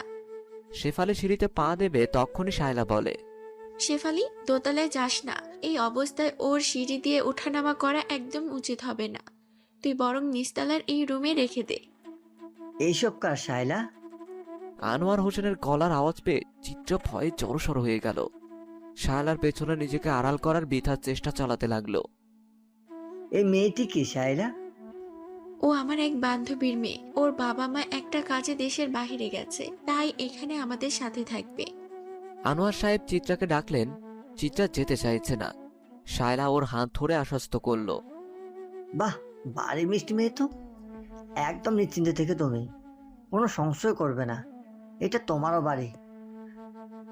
কথাগুলো শুনে শায়লা নিজের মেয়ে জেরিনের দিকে অগ্নির দৃষ্টিতে তাকিয়ে বলল, তোমার সাহস তো কম নয়। আমার অতিথিকে তুমি যাকে তাকে বলছো? খবরদার জেরিন, আজ যা বলেছো বলেছো, পরবর্তীতে আর যেন এর পুনরাবৃত্তি না হয়। এক্ষুনি এসে চিত্রার কাছে ক্ষমা চাও। তাই নাকি জেরিন? তুই শিওর মা যাকে নিয়ে এসেছে সে রাস্তার মেয়ে? একটা মেয়ে হয়ে আরেকটা মেয়েকে এইভাবে অপমানজনক কথা বলতে মুখে একটু আটকায় না তোর? বিবেক বুদ্ধি কি সব জলাঞ্জলি দিয়ে ফেলেছিস? অবশ্য তোর দোষ নেই, ছোটবেলা থেকে সব না চাইতে পেয়ে গেছিস তো, তাই মানুষকে মানুষ বলে ভাবতে ইগোতে লাগে। সাজিদের কথায় খুব অপমানিত বোধ করলো জেরিন। ধূপধাপ শব্দ করে রুমে চলে গেল। চিত্রা জেরিনের কথায় খুব কষ্ট পেয়েছে। মন খারাপ করার মতো কিছু হয়নি, রুমে গিয়ে রেস্ট নাও। মা, চিত্রা অনেক যত্নের প্রয়োজন, টাইমলি খাওয়া দাওয়া করতে হবে। তুই ভাবিস না, ওর কোনো অযত্ন হবে না। শায়লা চিত্রাকে রুমে নিয়ে গেল। ড্রাইভার এসে সাজিদকে বলল, স্যার, গাড়িতে একটা হারমোনিয়াম রাখা আছে, কি করব? আমার রুমে নিয়ে এসো। সাজিদ হারমোনিয়ামটা নিয়ে নিজের রুমে রেখে দেয়। সময় হোক তোমার শখের জিনিস তোমার কাছেই ফিরিয়ে দেব। আমার হাতে তো বেশি সময়। স্যার, ম্যাডাম আপনাকে খাইতে ডাকতেছে। সাজিদ খাওয়ার টেবিলে এসে দেখে সবাই আছে, শুধু চিত্রা ছাড়া। মা, চিত্রা খাবে না? ওকে খাইয়ে ঘুম পাড়িয়ে দিয়ে এলাম। সাজিদ চুপচাপ খেয়ে নিজের রুমে চলে গেল। পরের দিন সকালে ঘুম থেকে উঠে মাথাটা ভারী লাগছিল সাগরের। চিত্রা, কড়া করে এক কাপ চা দাও তো। বেশ কিছুক্ষণ হয়ে গেছে, কিন্তু চিত্রার কোনো সাড়া পেল না। সাগরের খটকা লাগলো। কোথায় গেল? শোয়া থেকে উঠে পুরো বাড়ি তন্ন তন্ন করে খুঁজতে লাগলো, কিন্তু চিত্রা কোথাও নেই। সাগর মাথায় হাত দিয়ে বসে পড়ল। কি হয়েছে মনে করার চেষ্টা করলো। ধীরে ধীরে সব মনে পড়ছে। এ কয়েকদিন সে চিত্রাকে দেখতে পায়নি। একটা মানুষ বাড়িতে নেই আর সে বুঝতে পারল না। এ কয়েকদিন খুব বেশি খাওয়া হয়েছে, কোনো দিকে হুঁশ ছিল না। মনে মনে একটা অজানা আশঙ্কায় বুকের ভেতরটা কিঞ্চিত কেঁপে উঠল। তবে এই আশঙ্কাটা ভালোবাসার মানুষ দূরে চলে যাওয়ার জন্য নয়, তার টাকা আসার রাস্তা বন্ধ হওয়ার জন্য। পরক্ষণে একটি শয়তানে হাসি দিয়ে বলল, গেছে, ভালো হয়েছে, আপদ বিদায় হয়েছে। এবার আমার যা খুশি তাই করতে পারবো। এতদিন কানের কাছে শুধু কাজ করো বলে ঘ্যান ঘ্যান করতো। বাপের টাকা পয়সা দেখে বিয়ে করলাম, কিন্তু বইরা তো কিছুই দিল না। এবার অনেকটা পাখি ধরা ফেলা। আমার আগের মতো ভুল করলে চলবে না, বুঝে শুনে পা ফেলতে হবে। সাগর দরজায়। সাগর একটা ব্যাগে কিছু জামা কাপড় গুছিয়ে নিল। ব্যাগটা কাঁধে ঝুলিয়ে দরজায় তালা দিয়ে বেরিয়ে পড়ল গন্তব্যহীন পথে। চিত্রা কোথায় আছে, কি অবস্থায় আছে খোঁজ করার প্রয়োজন বোধ করেনি। চিত্রার রুমের সাথে একটা বারান্দা, বারান্দার সামনে একটা ফুলের বাগান। বারান্দা গিয়ে আকাশের দিকে তাকিয়ে দেখে বড্ড মেঘ জমেছে, যে কোনো সময় বৃষ্টি নামবে। অজানা কারণে চিত্রার মনটা খুব খারাপ। আজকাল যেন সবকিছুই প্রাণহীন লাগে। শুধু বাচ্চাটার কথা ভেবে নিজেকে ভালো রাখার চেষ্টা করে যায়। হঠাৎ করে তার হারমোনিয়ামটার কথা মনে পড়ে যায়। কতদিন হারমোনিয়ামে সুর তোলা হয়নি। দু চোখ বেয়ে অশ্রু গড়িয়ে পড়ে। চিত্রা ম্যাডাম। টিনাপু, তুমি?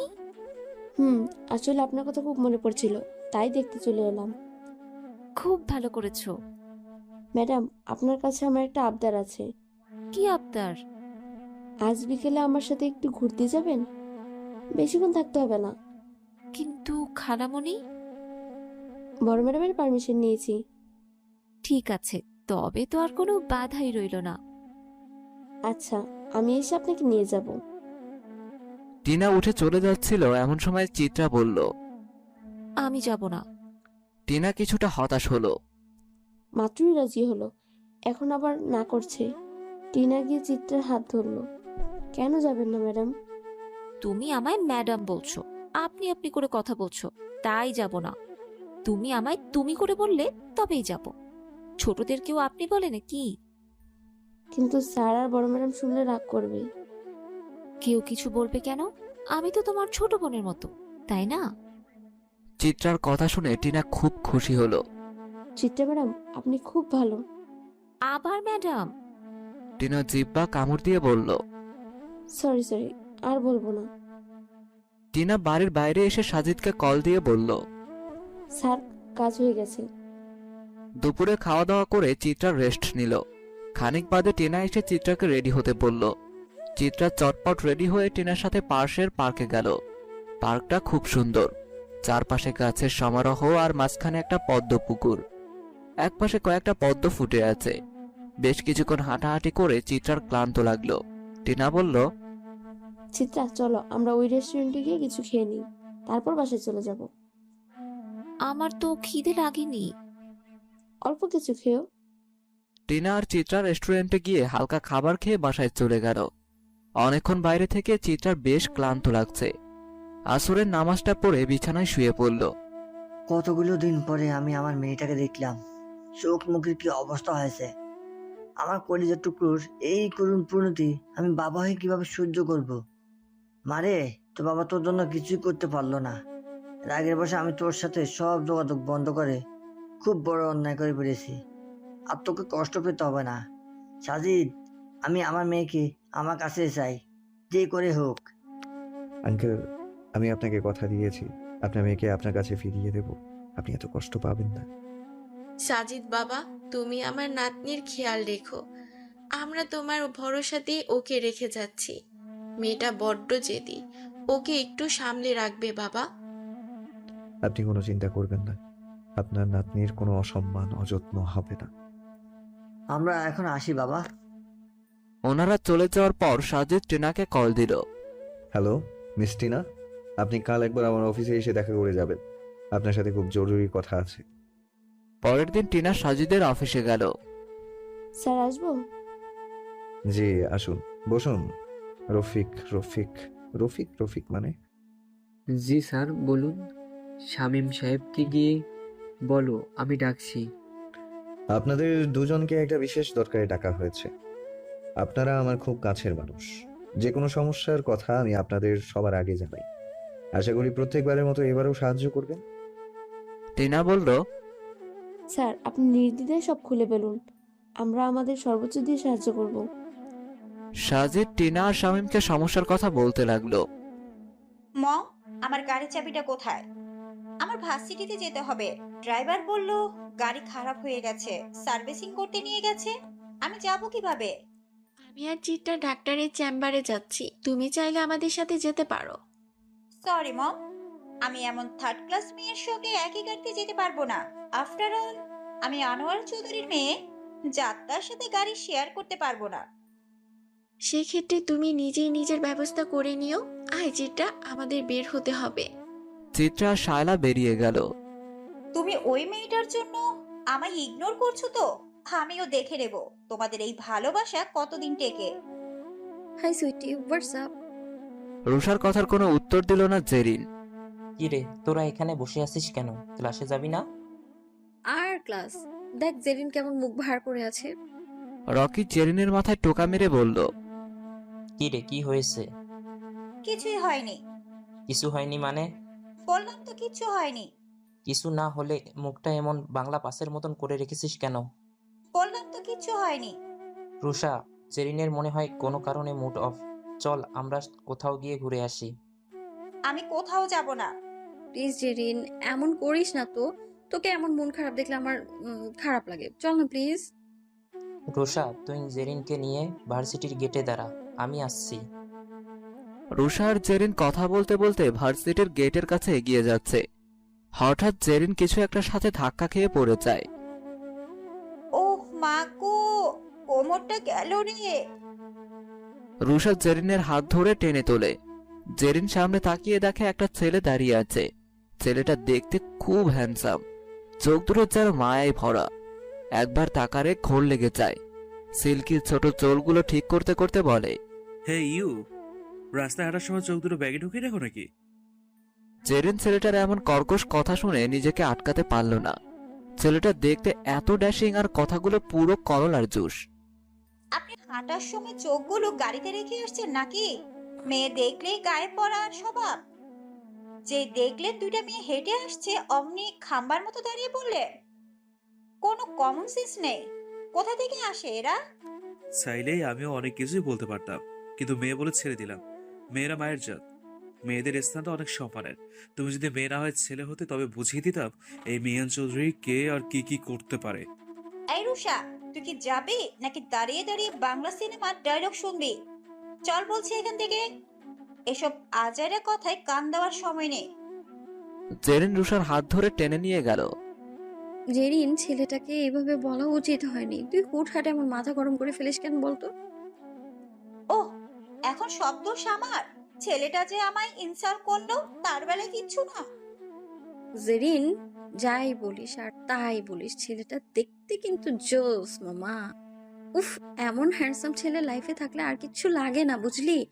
আমি তো তার ভয়েসেই ফিদা। সো কিউট ইয়ার।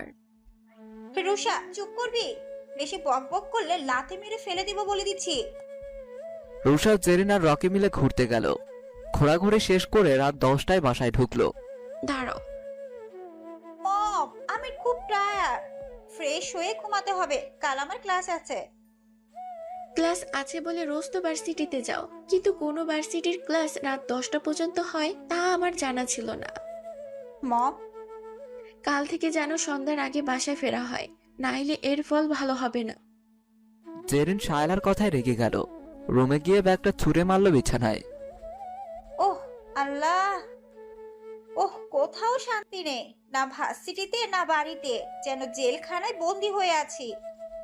জেরিন ফ্রেশ হয়ে শুয়ে পড়ল, কিন্তু তার চোখে ঘুমের লেশ মাত্র নেই। বারবার শুধু ছেলেটার কথা মনে পড়ছে। ওই অসভ্য অভদ্র ছেলের কথা কেন বারবার মনে পড়ছে? জেরিন, তোর কি মাথা খারাপ হয়ে গেছে? অমন একটা ছেলের কথা ভেবে রাত জেগে আছিস? ঘুমা। পরের দিন সকালে নাস্তা না করেই ভার্সিটিতে চলে গেল। রাতে ঠিকমতো ঘুম হয়নি, তাই সকালে উঠতে অনেক দেরি হয়ে গেছে। ভার্সিটি পৌঁছাতে পৌঁছাতে 20 মিনিট দেরি। May I come in? Yes, come in. ভয়েসটা শুনে জেরিনের চোখ কপালে উঠে গেল। এটা তো কালকের ছেলেটা, এখানে কি করছে? হায় আল্লাহ, ক্লাস নিচ্ছে দেখছি। তবে কি আপনাকে কি ইনভাইট করে নিয়ে আসতে হবে, নাকি কেউ গলায় ফুলের মালা দেবে তার জন্য অপেক্ষা করছেন? মিহানের কথায় রুষা ছাড়া ক্লাসের বাকি সবাই হো হো করে হেসে উঠল। মিহান চোখ পাকিয়ে বলল, হ্যাঁ, don't love, keep silent. Jerin কুটি কুটি পায়ে রুষার সাথে গিয়ে বসলো। রুষা, এই ছেলে এখানে কি করে? উনি আমাদের নতুন টিচার সুইটি। ক্লাসরুমে কেউ কথা বলবেন না।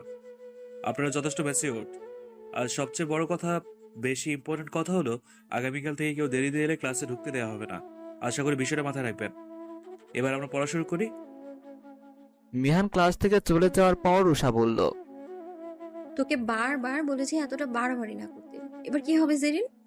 স্যার যদি পরীক্ষার খাতায় বড় বড় দুটো জিরো দেয়, মান সম্মান তো ইউনিভার্সিটিতে গড়াগড়ি খাবে। এই তুই কি টুকলি করে পাশ করেছিস নাকি? জিরো পাবো কেন? আজব কথাবার্তা সব। মিহানকে দেখার পর জেরিন পড়াশোনায় আরো আগ্রহী হয়ে উঠেছে। ঘুরতে যাওয়া, আড্ডা দেওয়া কমিয়ে দিয়েছে। জেরিন যে মিহানের সাথে একটু একটু করে আষ্টে পিষ্টে জড়িয়ে যাচ্ছে তা স্বয়ং মিহানও জানে না। দিনরাত মিহানের ভাবনায় ডুবে থাকে।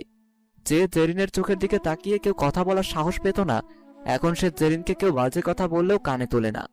রুষা আর রকি তো অবাক, এই জেরিন তাদের কাছে বড্ড অচেনা। এই তোর কি হয়েছে বলতো?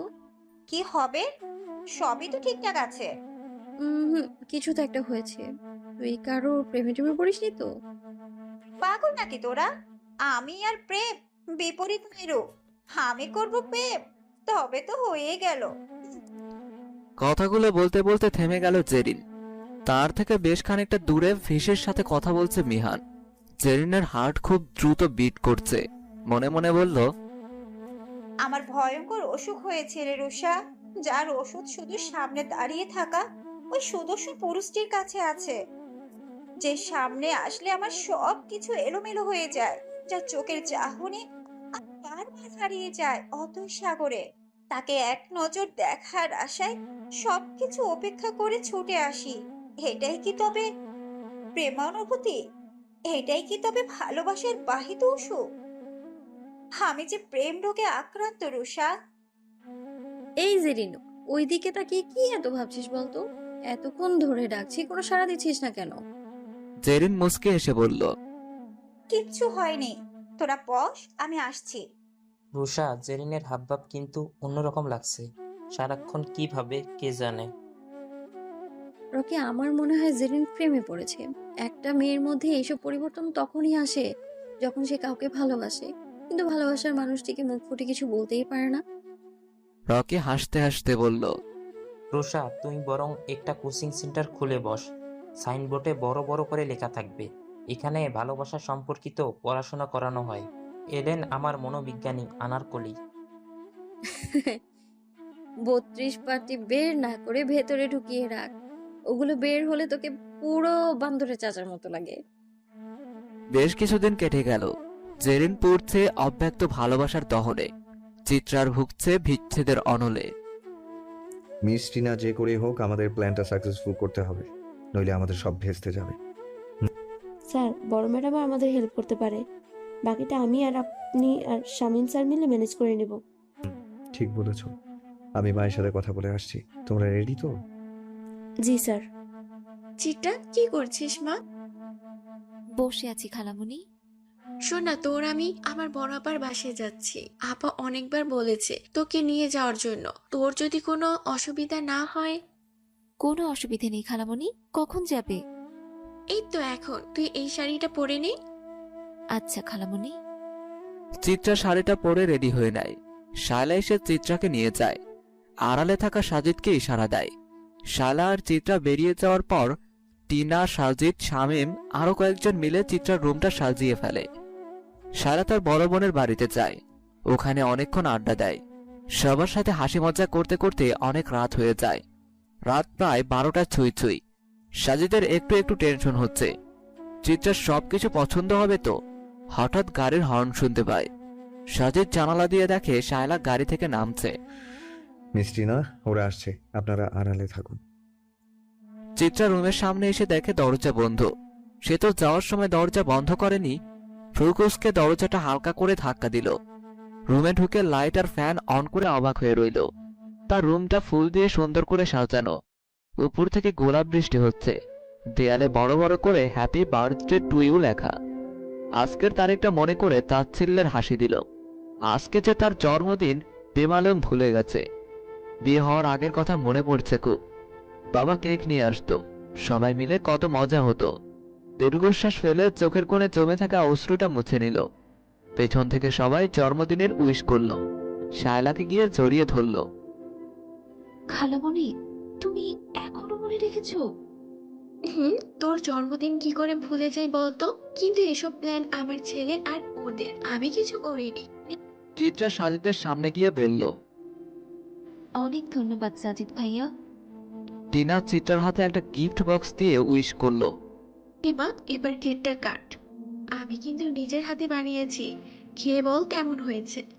চিত্রা কেকটা কাটলো, শায়লা ওকে খাইয়ে দিল। খুব মজা হয়েছে কেকটা। সবাই রাতের খাবার খেয়ে বাসায় চলে গেল। চিত্রার খুব টায়ার্ড লাগছে। শাড়িটা চেঞ্জ করে এসে বিছানায় বসলো। রুমের কোনায় একটা ব্যাগ দেখতে পেল। এটা তো তার ব্যাগ নয়, তবে কে রাখলো? ব্যাগটা খুলবে কিনা দোটানায় পড়ে গেল। হঠাৎ ব্যাগের পাশে একটা চিরকুট দেখতে পেল। চিরকুটে লেখা, এটা তোমার জন্মদিনের উপহার, খুলে দেখো। চিত্রা ব্যাগটা খুলে দেখে একটা হারমোনিয়াম। চিত্রা হারমোনিয়াম বের করলো। হারমোনিয়ামটা হাত বুলিয়ে কান্না করে দিল। কতদিন পর হারমোনিয়ামটা ছুঁয়ে দেখলো। এটা সাজিদ ভাইয়ারই কাজ, কিন্তু এখানে কিভাবে আসলো? সাজিদ ভাইয়া এর উত্তর দিতে পারবে। চিত্রা সাজিদের রুমে যাচ্ছিল, কিন্তু সাজিদের রুমটা কোথায় তার জানা নেই। সিঁড়ি বেয়ে উপরে উঠলো, কোন দিকে যাবে বুঝতে পারছে না। এভাবে দাঁড়িয়ে থাকলে চলবে না, সাজিদ ভাইয়ার রূপটা খুঁজতে হবে। ধীর পায়ে এগিয়ে গেল একটা রুমের দিকে। দরজাটা ভিড়িয়ে রাখা। চিত্রা রুমের দরজা একটু করে ফাঁক করে দেখে। জেরিন জানালার পাশে দাঁড়িয়ে আনমনা হয়ে কি যেন ভাবছে। চিত্রা কোনো শব্দ না করে চলে আসছিল, এমন সময় আপনার মতো কে আছে যা আমায় বারবার অবাধ্য করে? আপনি সামনে এলে আমার এত এলোমেলো লাগে কেন? মনের ভেতরটা কেন এত অশান্ত সমুদ্রের মতো হয়ে ওঠে? এই অনুভূতির নাম কি? কেন আমি এত অবস্থায় পড়ছি? চিত্রা জুয়ের সব কথা শুনে বুঝলো জেরিন কাউকে ভালোবাসে। অবশ্য বেশ কিছুদিন ধরে লক্ষ্য করেছে জেরিনের কথাবার্তায় বেশ পরিবর্তন। আগের চেয়ে ভদ্রভাবে কথা বলে। প্রেমে পড়লে বোধ হয় এমনই হয়। চিত্রা সাহস সঞ্চয় করে জেরিনের পাশে গিয়ে দাঁড়ালো। একতরফা ভালোবাসা বড্ড কষ্টের, কাউকে কিছু বলা যায় না, বোঝানো যায় না। দূর থেকে একটা মানুষকে নিয়ে নিজের মতো করে স্বপ্ন বোনা যায়। এইভাবে ভালোবেসে কষ্ট না পেয়ে যাকে ভালোবাসো তার সামনে গিয়ে দাঁড়াও, মুখোমুখি হয়ে সে কি চায় জানার চেষ্টা করো। হয়তো তুমি যেমন কষ্ট পাচ্ছ, ঠিক তেমনি সেই মানুষটিও কষ্ট পাচ্ছে। কিন্তু সে যদি আমায় প্রত্যাখ্যান করে? চিত্রা, আগে থেকে খারাপ লেগেছ কেন? খারাপ কিছু তো হতে পারে। জেরি, একটা কথা মনে রাখবে, জোর করে কারোর ভালোবাসা পাওয়া যায় না। সে যদি তোমায় না চায়, তোমার উচিত তার দিক থেকে নিজেকে সরিয়ে নেওয়া। কিন্তু শুরুতেই তুমি খারাপ কিছু ভেবো না, যা আমার সব ভালো হবে। কথাগুলো বলে চিত্রা রুম থেকে বেরিয়ে আসলো। পেছন থেকে জেরিন বলল, অনেক ধন্যবাদ চিত্রা, এভাবে সাহস দেওয়ার জন্য। চিত্রা মুচকে হাসি দিয়ে চলে। অনেক রাত হয়ে গেছে, একবার সাজিদ ভাইয়াকে বিরক্ত করা ঠিক হবে না, তার সকালে নেওয়া হয়। চিত্রা রুমের দিকে পা বাড়ালো। চিত্রার কথা শুনে জেরিন মনে মনে ঠিক করলো সে নিহারকে তার মনের কথা জানাবে। পরের দিন সকালে চিত্রার ফোনে একটা আননোন নাম্বার থেকে কল আসলো। আগের ফোন সাগরের বাসায় রেখে এসেছিল, তাই শায়লা চিত্রাকে নতুন একটা ফোন কিনে দিল। আননোন নাম্বার দেখে প্রথমে রিসিভ করেনি, দ্বিতীয়বার রিং হতেই চিত্রা রিসিভ করলো। কথা বলা শেষ করে শায়লার কাছে ছুটে গেল। শায়লা চিত্রার দিকে তাকিয়ে দেখে চিত্রাকে ভীষণ খুশি দেখাচ্ছে। আলহামদুলিল্লাহ, কি খুশির খবর মা, আমি রেকর্ডিং এর সুযোগ পেয়েছি। কিসের রেকর্ডিং? গানের রেকর্ডিং খালামণি। ওরা আমার গান শুনেছে, একটু আগে কল দিয়ে বললো ওনাদের নাকি আমার ভয়েস খুব ভালো লেগেছে। আগামীকাল ওনাদের অফিসে গিয়ে দেখা করতে বলেছে। বাহ, এটা তো দারুণ খবর। তুই বস, আমি সাজিদ আর তোর আঙ্কেলকে জানিয়ে আসি। জেরিন অনেক তাড়াতাড়ি ভার্সিটিতে চলে এসেছে। আজ মেহানকে সব কথা বলবে, এভাবে একা একা কষ্ট পাবে না। এসে দেখে আজ সিনিয়রদের বিদায় সংবর্ধনা অনুষ্ঠান। সবাই বেশ সাজগোজ করে এসেছে। রুষা আর রকি এখনো আসেনি। জেরিন গিয়ে মিহানকে খুঁজতে লাগলো, কিন্তু কোথাও পেল না। একজনকে জিজ্ঞেস করে জানতে পারলো মিহান এখনো আসেনি। জেরিন এক কোনায় দাঁড়িয়ে অপেক্ষা করতে লাগলো। কি রে, ক্লাসে না গিয়ে এখানে কি করছিস? ক্লাস তো হবে না মনে হয়। দেখছিস না সাজানো হয়েছে প্রোগ্রাম আছে। ও, তাহলে তো ভালোই। অনেক দিন পর তিনজন মিলে ঘুরবো। রকিকে বলে তাড়াতাড়ি আসতে। না রে, আমি যাব না, আমার আরেকটা কাজ আছে, তোরা যা। জেরিন রুষাকে না করে দিয়ে লাইব্রেরির দিকে যাচ্ছিল। নিহানকে গাড়ি থেকে নামতে দেখে ওর বুকের ভেতরটা দুরু দুরু করতে লাগলো।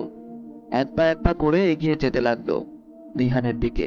কেমন এক মিশ্র অনুভূতি হচ্ছে তার মধ্যে। হঠাৎ দেখলো নিহান একটা মেয়ের হাত ধরে গাড়ি থেকে নামতে সাহায্য করছে। গাড়ি থেকে নেমে কিছুটা আসার পর মেয়েটা একটা পাথরের সাথে ধাক্কা খেয়ে পড়ে যাচ্ছিল। নিহান ওকে ধরে ফেলে। আশেপাশে সবাই তাকিয়ে দেখছে। সবাই নিজেদের মধ্যে বলল, এই মেয়ের সাথে নিহানের বিয়ে ঠিক হয়েছে, কয়েকদিন পর ওদের বিয়ে। অথচ জেরিন এসবের কিছুই জানে না। চোখের কানিশ বেয়ে কয়েক ফোঁটা অশ্রু গড়িয়ে পড়ল।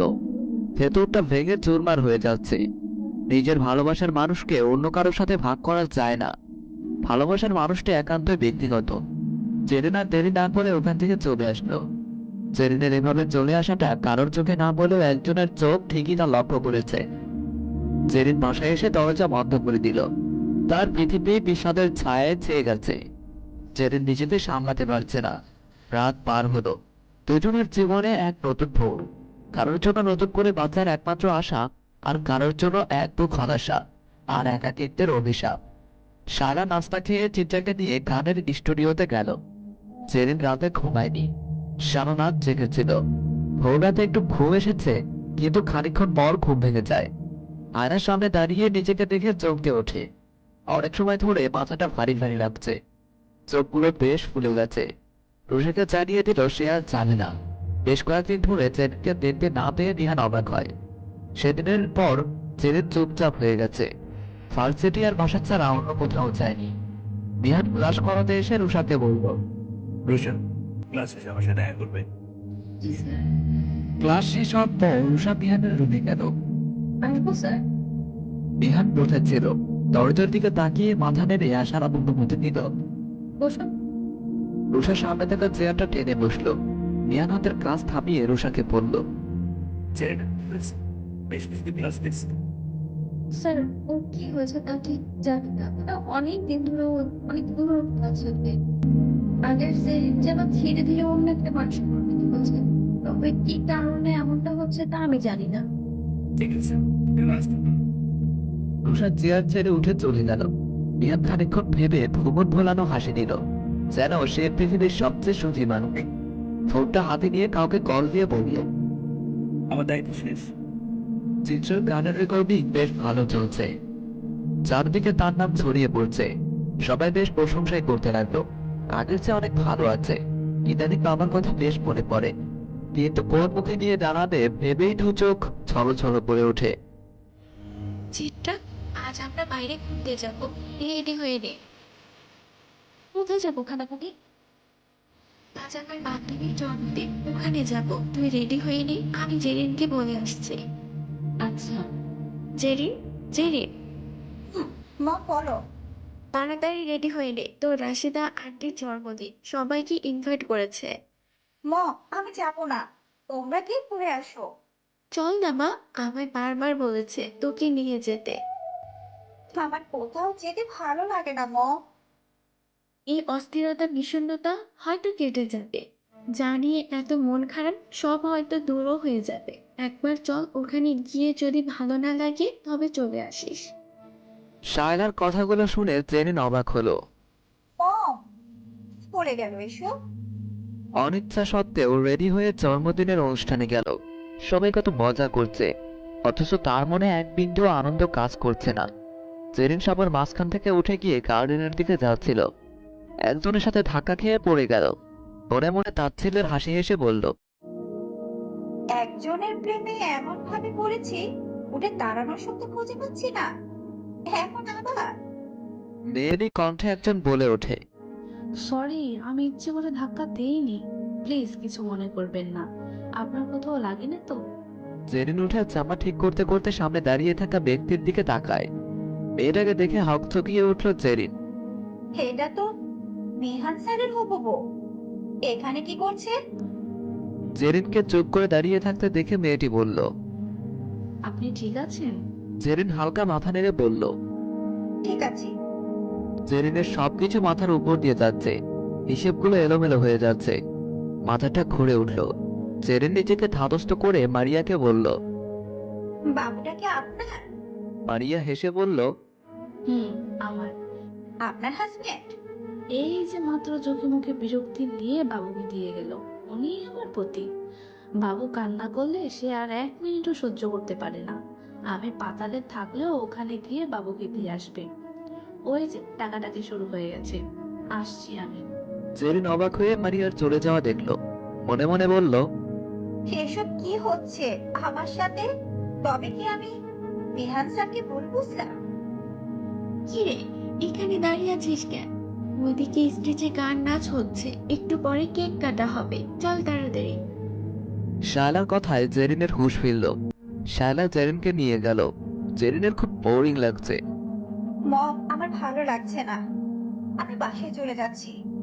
শায়লা কিছু বলতে যাবে, তার আগে জেরিন সামনের দিকে এগিয়ে যাচ্ছে। এমন সময় শুনতে পেল, জেরিন, আপনি যেখানে থাকুন প্লিজ স্টেজে চলে আসুন। গলাটা জেরিনের খুব চেনা লাগলেও সে পাত্তা দিল না, ভাবলো অন্য কাউকে ডাকা হচ্ছে। 2 পা ফেলতেই আবারও একই কথা শুনতে পেল। জেরিনের এবার সন্দেহ হলো। মনের সন্দেহ দূর করার জন্য সে স্টেজের দিকে গেল। স্টেজে যেতেই সব লাইটস বন্ধ হয়ে গেল। কেউ এসে জেরিনের চোখ বেঁধে দিল। জেরিন খুব ভয় পেয়ে গেল। সে জোরে চিৎকার করতে লাগলো, কিন্তু কারো কোনো সাড়া শব্দ পেল না। জেরিন মনে মনে আল্লাহকে ডাকতে লাগলো। কেউ কানের কাছে ফিসফিস করে বলল, ভয় পেও না প্রিয়সী, আমি তোমার সাথেই আছি। সারা জীবনের জন্য বন্দি করতে এসেছি। মেয়ে যেমন তোমায় আমার মনে রাখছে। কথাগুলো শুনে জেরিনের আরো বেশি ভয় লাগলো। সিঁড়ি দ্বারা পেয়ে একটা ঠান্ডা বাতাস বয়ে গেল। কেউ জেরিনের হাত ধরে সিঁড়ি পেয়ে স্টেজে নিয়ে গেল। জেরিনকে দাঁড় করিয়ে চোখের বাঁধন খুলে দিল। অন্ধকারে কিছুই দেখা যাচ্ছে না। হঠাৎ লাইট জ্বলে উঠল। জেরিনের ভয় কেটে গেল। তাড়াহুড়ো করে স্টেজ থেকে নামবে এমন সময় পিছন থেকে হাতে টান পড়ল। ঘাড় ঘুরিয়ে দেখে মিহান হাতে ফুলের তোড়া নিয়ে হাঁটু গেড়ে বসে আছে। জেরিন বড়সড় একটা ধাক্কা খেল। নিজের চোখকে যেন বিশ্বাস হচ্ছে না। আমি অত গুছিয়ে কথা বলতে পারি না, কিভাবে প্রপোজ করতে হয়, ইমপ্রেস করতে হয় তা জানা নেই। আমি তোমার ওই রাগ মুক্তি ঝগড়ে ভাঙা চেহারা প্রেমে পড়ে গেছি। তুমি আমার সারা জীবন ঝগড়া করে পার্টনার ম্যানেজ করি। জেরিন মিহানের কথা শুনে মুচকি হাসলো। জেরিনের চোখ দুটো শায়লা আর চিত্রাকে খুঁজে বেড়াচ্ছে। শায়লা আর চিত্রা পাশাপাশি দাঁড়িয়ে জেরিনকে ইশারা দিল। জেরিন তাদের ইশারা বুঝতে পেরে ফুলগুলো হাতে নিল। মিহান জেরিনকে শক্ত করে জড়িয়ে নিল। এই যে এক অদ্ভুত অনুভূতি, হারানো ভালোবাসা ফিরে পাওয়ার আনন্দ স্বর্গ সুখের মতো। মিহান জেরিনকে নিয়ে শায়লার সামনে এসে দাঁড়ালো। শায়লা বলল, মিহান বাবা, তোর কাছে আমার কৃতজ্ঞতার শেষ নেই। তুই না থাকলে আমার মেয়েটার এত পরিবর্তন হতো না। না দি, এমন করে বলো না, আমি তো কিছুই করিনি।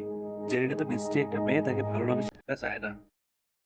শায়লা আর মিহানের কথা শুনে জেরিন চোখ বড় বড় করে তাকিয়ে আছে।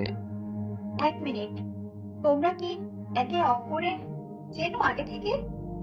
শায়লা অট্ট হাসি দিয়ে বলল, পাগলি মেয়ে একটা। মিহান হচ্ছে তোর রাশেদ আন্টির ছেলে। মিহান যখন ক্লাস 7-এ পড়ে তখন ওরা বিদেশ চলে যায়। 2 বছর আগে রাশেদা চলে এসেছে, কিন্তু মিহান তার পড়াশোনার জন্য আসতে পারেনি। রাশেদা তোকে দেখি পছন্দ করে মিহানের জন্য। আমাকে জানানোর পর আমি বললাম তুই আমার কথায় রাজি হবি না, তাই মিহান তোর কলেজের টিচার হিসেবে জয়েন করে। অবশ্য তোর বাবাও সব জানতো। সব শুনে জেরিনের চোখ খুব চড়ক গাছ। এত সব কাণ্ড করলে আমায় একবার জানানোর প্রয়োজন মনে করলে না? যাও তো, কথাই বলবো না তোমাদের সাথে। জেরিন চলে যেতে নিলে রাশেদা এসে বলে, তোমার যাওয়ার সব পথ বন্ধ, বুঝলে? তোমায় আর কোথাও যেতে দিব না। মিহান, এই নিয়ে আন্টি, জেরিনকে পড়িয়ে দে। মিহান জেরিনকে আংটি পরিয়ে দিল। সবাই তাদের জন্য দোয়া করলো। চল, সবাই খেয়ে নেবে, অনেকক্ষণ ধরে না খেয়ে আছো। চিত্রা মা, আয়। সবাই হাসি মজা করে খাওয়া শেষ করলো। সাজিদ এসে শায়লাকে বলল, মা, আমার এই ফাইলটা তোমার কাছে রাখো, আমার জরুরি কাজ আছে, তুমি এটা বাসায় নিয়ে যাবে। ফাইলটা শায়লাকে দিয়ে সাজিদ বেরিয়ে গেল। খাওয়া দাওয়া শেষ করে আড্ডা দিল। রাসু, এবার আমরা রওনা দিই, বুঝলি? অনেক রাত হয়ে গেছে। মাঝরাতটা থেকে যাও না। আরে তোর ভাইজান একা আছে, কখন কি লাগে না লাগে আমায় ছাড়া তো তার চলেই না। শায়লার কথায় রাশেদা হেসে বলল, বিয়ের এত বছর পরও ভাইজান তোমায় চোখে এলো। যা বলেছিস। আচ্ছা এবার আমরা আসি। শায়লা চিত্রা আর চেরিনকে নিয়ে বাসায় এলো। শায়লা আর চেরিন ভেতরে চলে গেল। চিত্রা নেমে বাসায় ঢুকবে, তখনই ড্রাইভার বলল, ম্যাডাম এই ফাইলটা বড় ম্যাডামের কাছে রেখে গেছে। চিত্রা বুঝতে পারলো এটা সাজিদের সেই ফাইলটা। ড্রাইভারের হাত থেকে ফাইলটা নিয়ে সাজিদের স্টাডি রুমের দিকে গেল। সাজিদ কাউকে এ রুমে ঢুকতে দেয় না। শায়লা চিত্রাকেও বলেছে এ রুমে না আসতে, কিন্তু চিত্রার খুব কৌতূহল। কি এমন আছে এই রুমে যার জন্য সাজিদ ভাইয়া সবার প্রবেশ বন্ধ করে দিল? চিত্রা দরজাটা খুলে ভিতরে ঢুকলো। রুমের একপাশে ছোটখাটো একটা লাইব্রেরি, অনেক রকমের বই সাজানো আছে। টেবিলের উপর কতগুলো ফাইল এলোমেলো করে রাখা। রুমটা খুব সুন্দর, তবে সংরক্ষিত করে রাখার মতো কিছুই চোখে পড়ল না। তার হাতে থাকা ফাইলটা টেবিলের একপাশে রেখে চলে আসছে, হঠাৎ সামনে একটা কাগজের টুকরো চোখে পড়ল। সাজিদের কোনো দরকারি কাগজ ভেবে চিত্রা কাগজটি হাতে নিল। কাগজটা হাতে নিয়ে চিত্রার পায়ের তলা থেকে মাটি সরে যাচ্ছিল। বিড়বিড় করে বলতে লাগলো, এটা কিছুতেই হতে পারে না। চিত্রার মনে হচ্ছে সে কোনো দুঃস্বপ্ন দেখছে। ঘুম ভাঙলে সবকিছু ঠিক হয়ে যাবে। হঠাৎ কারোর পায়ের আওয়াজ পেল। চিত্রা ঠায় দাঁড়িয়ে রইল। নড়াচড়া করে এক ফোঁটা শক্তি নেই, যেন এক নিমিষে সব শক্তি ফুরিয়ে গেল। তুমি এই রুমে কি করছো? মা তোমায় বলেনি এই রুমে আমি ছাড়া আর কেউ আসতে পারবে না? সাজিদের কথায় চমকে উঠল চিত্রা, ভয়ঙ্কর রেগে গেল। চিত্রা এই সাজিদকে চিনতে পারছে না। চিত্রা বুঝতে পারছে কেন এই রুমে ঢোকা বারণ সমান। সাজিদ বলল, শোনো মেয়ে, আর কখনো এই রুমে আশেপাশে যেন না দেখি, তাহলে কিন্তু। চিত্রার চোখ থেকে টপ টপ করে পানি পড়তে লাগলো। চিত্রার চোখের পানির দেখে সাজিদ নিজেকে কন্ট্রোল করার চেষ্টা করে। এভাবে রেগে যাওয়া ঠিক হয়নি, গুছিয়ে বললেই হতো। কোথায় কোথায় এত পানি আসে কোথা থেকে? চোখের চোখের পাশে কি সমুদ্র আছে? সাজিদ ভাইয়া, আপনি সবাইকে মিথ্যে বানাচ্ছেন। চিত্রার কথায় সাজিদের বুক কেঁপে ওঠে। চিত্রা কি সব জেনে ফেলেছে? না, আগে জানতে হবে সে কতটা জানে। আমাকে মিথ্যাবাদী বললো। চিত্রা সাজিদের দিকে কাগজটা বাড়িয়ে দিয়ে বলল, এটাই তার প্রমাণ। সাজিদ কাগজটা হাতে নিয়ে দেখে ডক্টরের প্রেসক্রিপশন। সাজিদ ঘাবড়ে গেল। এটা আমার নয়, এটা ফ্রেন্ডের। প্লিজ সাজিদ ভাইয়া, আর মিথ্যে বলবেন না। আপনার ফ্রেন্ডের হলে আপনার নাম কেন দেওয়া বলতে পারবেন? আমার কি এতই বোকা মনে হয় আপনার? সাজিদ বুঝতে পেরেছে আর লুকিয়ে লাভ নেই, সব প্রকাশ করার সময় এসে গেছে। একদিন না একদিন তো সবাই জানবে। সে জানানোটা না হয় চিত্রাকে দিয়ে শুরু হোক। সাজিদ চিত্রাকে বলল, তোমার উপরে অনেক ঝগড়া গেছে সারাদিন, রেস্ট নিতে পারোনি, ওই সোফায় গিয়ে বসো। সাজিদ ভাইয়া, কথা ঘোরাবেন না। আপনি আমায় সবটা বলুন, আমি শুনতে চাই। চেরিন বারান্দায় বসে আজকের ঘটনাগুলো নিয়ে ভাবছে। হঠাৎ ফোনে একটা নোটিফিকেশন এলো। ফোনটা হাতে নিয়ে দেখে একটা আননোন নাম্বার থেকে মেসেজ এসেছে। তোমার জন্য নিচে অপেক্ষা করছি, তাড়াতাড়ি নিচে চলে আসো। চেরিন দেরি না করে নিচে গেল। দরজাটা খুলে দেখে মিহান গাড়িতে হালাত দিয়ে দাঁড়িয়ে আছে। চেরিনকে দেখে মিহান মুচকি হাসি দিল। এত রাতে এখানে কি করছো? তোমার দেখতে ইচ্ছে করছে। তাই বলে এত রাতে ওদিকে সবাই খুঁজে করলে? কেউ বুঝবে না। চলো গিয়ে একটু বসি। চেরিন গার্ডেনের বেঞ্চে বসলো। মিহান এসে তার কোলে শুয়ে পড়ল। পাগল একটা। চেরিন মিহানের মাথায় হাত বুলিয়ে দিতে দিতে বলল, তোমায় একটা কথা জিজ্ঞেস করবো মিহান। শুধু একটা করবে? আমি তো ভাবলাম তুমি কথার ফুলচরে রেখেছো। আমি আসলে সব কথা গালি সাজিয়ে বসবে। তুমি কি জানতে আমি তোমায় পছন্দ করতাম? জানতাম। কি করে? তোমার ডায়েরি পড়ে। কি? মায়াবতী, তোমার ডায়েরি। ওটা তো হারিয়ে গেছে অনেকদিন আগে। তুমি কিভাবে পেলে? আমি ভার্সিটিতে জয়েন করার 1 মাস পর একদিন তুমি আর তোমার ফ্রেন্ডরা মিলে একটা রেস্টুরেন্টে খেতে গিয়েছিলে। ভাগ্যক্রমে আমিও সেই রেস্টুরেন্টে আমার এক আঙ্কেলের সাথে দেখা করতে চাই। আমি দূর থেকে তোমাদের দেখতে পাই। তোমরা খাওয়া দাওয়া শেষ করে বিল দিয়ে চলে গিয়েছিলে। টেবিলের উপর ডায়েরিটা দেখে ওইটা তোমাদের পেছনে দৌড়ে যায়, কিন্তু ততক্ষণে তোমাদের গাড়ি ধরাছোঁয়ার বাইরে। আঙ্কেল যখন ওয়াশরুমে যায় ডায়েরি নিয়ে ব্যাগে রেখে দিই। বাসায় গিয়ে ডায়েরিটা খুলে পড়তে শুরু করি। ওখান থেকে আমি বুঝতে পারি তুমি আমায় ভালোবাসো। মেহানের কথায় জেরিন লজ্জা পেল। তোমার প্রত্যেকটা রূপ খুব অতুলনীয়। রাগলে যেমন অপূর্ব লাগে, ঠিক তেমন লজ্জা পেলে অসাধারণ লাগে। মেয়েটা ইচ্ছে পাগল করে ছাড়বে। জেরিন কিছু একটা ভাবলো, তারপর মুখটা ফ্যাকাশে হয়ে গেছে। মিহান দেখতে পেল তার প্রেয়সীর মনে মেঘেরা ভিড় করেছে একটু একটু করে, যে কোনো সময় আকাশ ভেঙে বৃষ্টি নামবে। মিহান জেরিনের কোল থেকে মাথা উঠিয়ে মুখোমুখি বসলো, দুহাত দিয়ে জেরিনের গালটা ধরে বলল, কি হয়েছে আমার রানী? আমার বলিটা তার চাঁদ পানা মুখটায় ওই মানে ছায়া কেন? জেরিন অন্য পাশ ফিরে চোখে জমে থাকা অশ্রুটা মুছে নিল। মিহানের খারাপ লাগলো, হঠাৎ মেয়েটার মন খারাপ হলো কেন? জেরিন নিজেকে একটু সামলিয়ে নিয়ে বলল, তুমি যদি তখনই বুঝতে পেরেছো আমি তোমায় কতটা চাই, তাহলে সেদিন অনুষ্ঠানে তুমি ওই মেয়েটার হাত ধরলে কেন? জেরিনের কথায় মিহান জোরে জোরে হাসতে শুরু করলো। এতক্ষণে জেরিনের অভিমানের কারণটা বুঝতে পারলো। ও পড়ে যাচ্ছিল, তুমি অমন করে ওকে ধরলে কেন? জানো, সেদিন সবাই বলাবলি করছিল ওই মেয়ের সাথে তোমার বিয়ে ঠিক হয়েছে। আর তুমি সে শুনে বাসায় এসে খুব কান্না করেছো, তাই তো? জানো বিহান, মেয়েরা খুব অদ্ভুত। যত খারাপ বাজে মেয়ে হোক না কেন, সে নিজের ভালোবাসার মানুষকে অন্য কারোর সাথে ভাগ করতে পারে না। অন্য কারোর সাথে দেখা তো দূর, অন্য কারোর মুখে নিজের মানুষটার কথা শুনলে গুমড়ে গুমড়ে মরে। আমিও যে ঠিক তেমনই। যে মানুষটা আমার, সে শুধুই আমার হয়ে থাকবে। আমার থেকে, আমার সাথে থেকে অন্য কারোর কথা বলবে, এটা আমার একদম সহ্য হয় না। সেদিনও ঠিক তাই হয়েছে। আমি মারিয়ার সাথে তোমায় দেখে দৌড়ে চলে এসেছি। ওই মুহূর্তগুলো দেখার মতো সাহস আমার ছিল না। বোকাবে। মারিয়া কে তুমি জানো? না তো, এই জন্য জিজ্ঞেস করলাম কে ও? ও হচ্ছে আমার দুই সম্পর্কের বোন। ওই যে বললাম আমি একটা আঙ্কেলের সাথে রেস্টুরেন্টে দেখা করতে গিয়েছিলাম, ওনার মেয়ে। একটা বিষয় ভাবাচ্ছে, সেদিন ওর মধ্যে প্রেগন্যান্সির কোনো লক্ষণ দেখতে পাইনি। তার অনুষ্ঠানে দেখি ওর তো একটা বাবু আছে। কিভাবে সম্ভব? মারিয়ার কোলে তুমি যে বাবুটাকে দেখেছো, ওটা ওর বড় বোনের মেয়ে। বাবু হওয়ার সময় মারিয়ার বড় বোন মারা যায়। বাবুটার বাবা দেশের বাইরে থাকে। আনোয়ারের কথা, তুমি আজ থেকে দাও।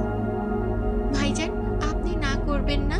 রাতে জেরিন আসবে জামাইকে নিয়ে। মেয়ের জামাইকে দেখে দোয়া করবেন।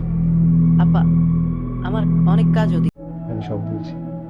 সাজিদ সিরাতের দিকে তাকালো। সিরাত চোখের ইশারায় ভরসা দিল, আজ থেকে 3 বছর আগে ভার্সিটিতে পড়ার সময় একটা মেয়েকে আমার খুব ভালো লাগে, পছন্দ করতাম। সেই মেয়েটাকে ভালোবাসার কথা জানানোর পর সে আমাকে প্রত্যাখ্যান করে। সে প্রত্যাখ্যান আমার জীবনটা এরকম করে দেয়। সেদিন আর বাড়ি ফিরিনি। কয়েকদিন আমার বন্ধু বসেছিলেন। যেদিন বাড়ি ফিরবো সেদিন সকালে ঘুম ভাঙছিল। আমার বন্ধু আমায় হাসপাতালে নিয়ে যায়। ওখানকার ডাক্তার কতগুলো পরীক্ষা নিরীক্ষা দেয়। সে পরীক্ষায় ধরা পড়ে আমার দুটো কিডনির মধ্যে একটা পুরোপুরি আর একটা অর্ধেক বেশি ড্যামেজ হয়েছে। ডাক্তার বললেন সম্ভব অপারেশন করা যাবে। ওষুধ দিলেন, নিজের উপর বিশ্বাস ধীরে ধীরে কমতে শুরু করলো। মনে মনে রাখবো আমার বিদায়ের ফোনটা নিয়ে গেছে। তবে এই সোজা হয়েছে আমার এই অবস্থার কথা জানালে রিপোর্ট মেডিসিন সব আমার স্টাডি, সবাইকে স্টাডি নিয়ে ঢুকতে বারণ করে দিল। আমি সেদিন চিন্তা বললাম তারপর লন্ডন যাওয়ার নাম যে ডাক্তার আমার চিকিৎসা করেছে সেটা ডাক্তারের কাছে কিডনি অপারেশন করতে গিয়ে কয়েকটা সমস্যা শুরু। এদিকে ডাক্তারের দেওয়ার সময় শেষ হয়ে আসলো। এত কিছু করেও বোধহয় বাঁচাতে পারবে না। সেই সময় আমার সিরাতের সাথে সে ওই হাসপাতালে চলে। আমার সবসময় ভরসা দিত। অবশেষে সকল বাধা কাটিয়ে সাকসেস নতুন করে দুটো কিডনি প্রতিস্থাপন। ডাক্তার বলেছেন 6 মাস বেড রেস্ট। সেই রাতের উৎসাহে নিজের উপর আত্মবিশ্বাস চলে আসতে মায়ের আলো খেলিলাম, কিন্তু আমার সে অপারেশনের 4 মাস পরীক্ষাটা দেখতে আমার ডান মাসটা অবসর, চোখে অন্ধকার দেখতে লাগলাম। ডাক্তার এসে চেক আপ করলেন, কিছু পরীক্ষা দিলেন। 2 দিন পর রিপোর্ট আসলো। ডাক্তার বললেন ছোট্ট একটা অপারেশন করতে হবে। যেহেতু আগে একটা বড় অপারেশন হয়েছে তাই সমস্যাটা দূর করছি। ডাক্তার বলেন 2 মাস পর অপারেশন। ধীরে ধীরে অপারেশনের দিকে আমার সেদিন তোমাদের ডাক্তার নার্স অনেক সাহস দিয়েছে। অপারেশন হওয়ার পর সিরাদের সেবা জমি আর সুস্থ। তারপর তোমাদের মেসেজ। সাজিদের কথায় সবার চোখের পানি আসলো।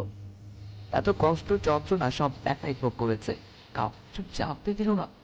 আনোয়ার সাহেব বললেন, ভালো তো, আমরা তো তোমার পর, তাই তো?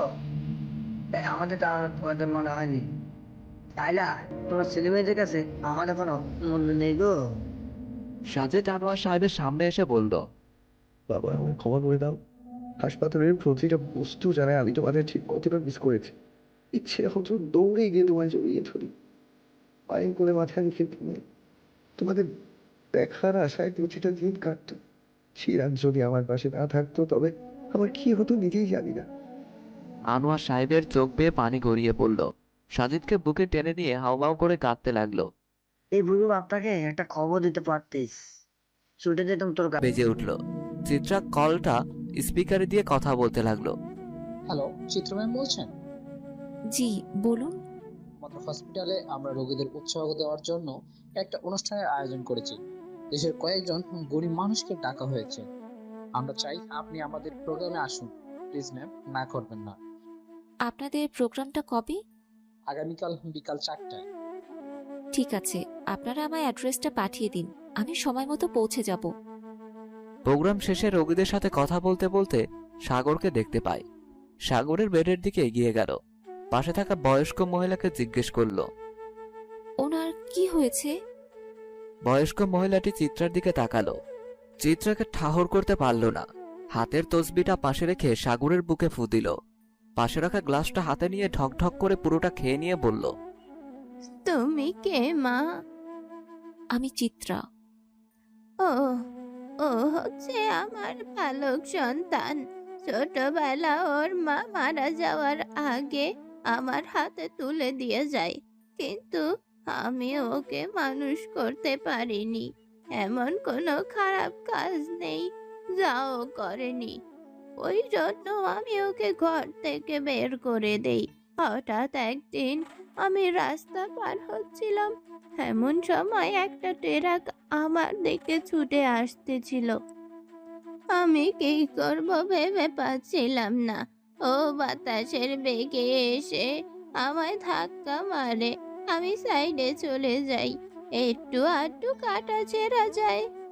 রাস্তার দিকে তাকিয়ে দেখি ও নিথর দেহ পড়ে আছে, মাথা দিয়ে রক্ত বের হচ্ছে। ট্রাকটা ওকে চাপা দিতে দ্রুত চলে যায়। আশেপাশের লোকজনের সাহায্যে হাসপাতালে নিয়ে আসি। শুনেছি বিয়েও করেছে, কিন্তু বৌমাকে দেখেনি কখনো। আমি বেঁচে আছি ওর জন্য, আমার জন্য আজ ওর এই অবস্থা। কোনো হুঁশ নেই। আমার বাকি 2 ছেলে ওর চিকিৎসার খরচ চালায়। ডাক্তার কোনো আশ্বাস দেয়নি, বলেছে হয়তো কখনো জ্ঞান ফিরবে, হয়তো ফিরবে না। সাগরের এই অবস্থা দেখে হাসপাতাল থেকে দৌড়ে বেরিয়ে এলো। এতগুলো বছর কেটে যাওয়ার পরও সাগরের প্রতি ভালোবাসা এক বিন্দুও কমেনি। ভালোবাসার মানুষটা ভুল হতে পারে, কিন্তু তার ভালোবাসা তো ভুল ছিল না। মন থেকে সাগরকে ভালোবেসেছে। মন, মস্তিষ্ক আর হৃদয়ের সবটা জুড়ে সাগর নামক মানুষটার একচ্ছত্র আধিপত্য। সেখানে অন্য কারোর প্রবেশ নিষিদ্ধ। চিরদিনের মতো সেই স্থানে চলাচলের পথ বন্ধ করে দিয়েছে চিত্রা। মা ডাক শুনে চিত্রা পেছন ফিরে তাকিয়ে দেখে তারা সাগরের ভালোবাসার শেষ চিহ্ন দাঁড়িয়ে আছে। চিত্রা মেয়ের কাছে গিয়ে বলল, এখানে কি করছো? আমরা বাড়ি যাব না? ও হ্যাঁ, তাই তো, চলো আজ আমরা আকাশ দেখব। ফালাককে গাড়িতে বসিয়ে দিল। শেষবারের মতো হাসপাতালের দিকে এক পলক তাকিয়ে গাড়িতে বসে পড়ল। চিত্রা মেয়েকে জড়িয়ে ধরল। কিছুক্ষণের মধ্যে ফালাক ঘুমিয়ে পড়ল। চিত্রা জানালা দিয়ে আকাশের দিকে তাকিয়ে বলল, তুমি আমার সেই ভালোবাসা, যাকে ভালোবেসে দুঃখ কষ্ট পেয়েছি।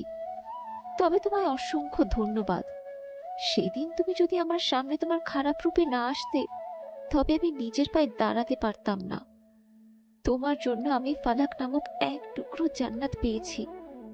সাগর, আমি তোমায় কখনো ভুলতে পারবো না, কিন্তু তোমায় আর আমার জীবনে চাই না আমি। আমার ফালাককে আমি একাই বড় করব। তুমি স্মৃতির পাতায় লেখা একটা নাম হয়েই থাকবে। দিন শেষে তুমি আমার প্রথম ও শেষ ভালোবাসা।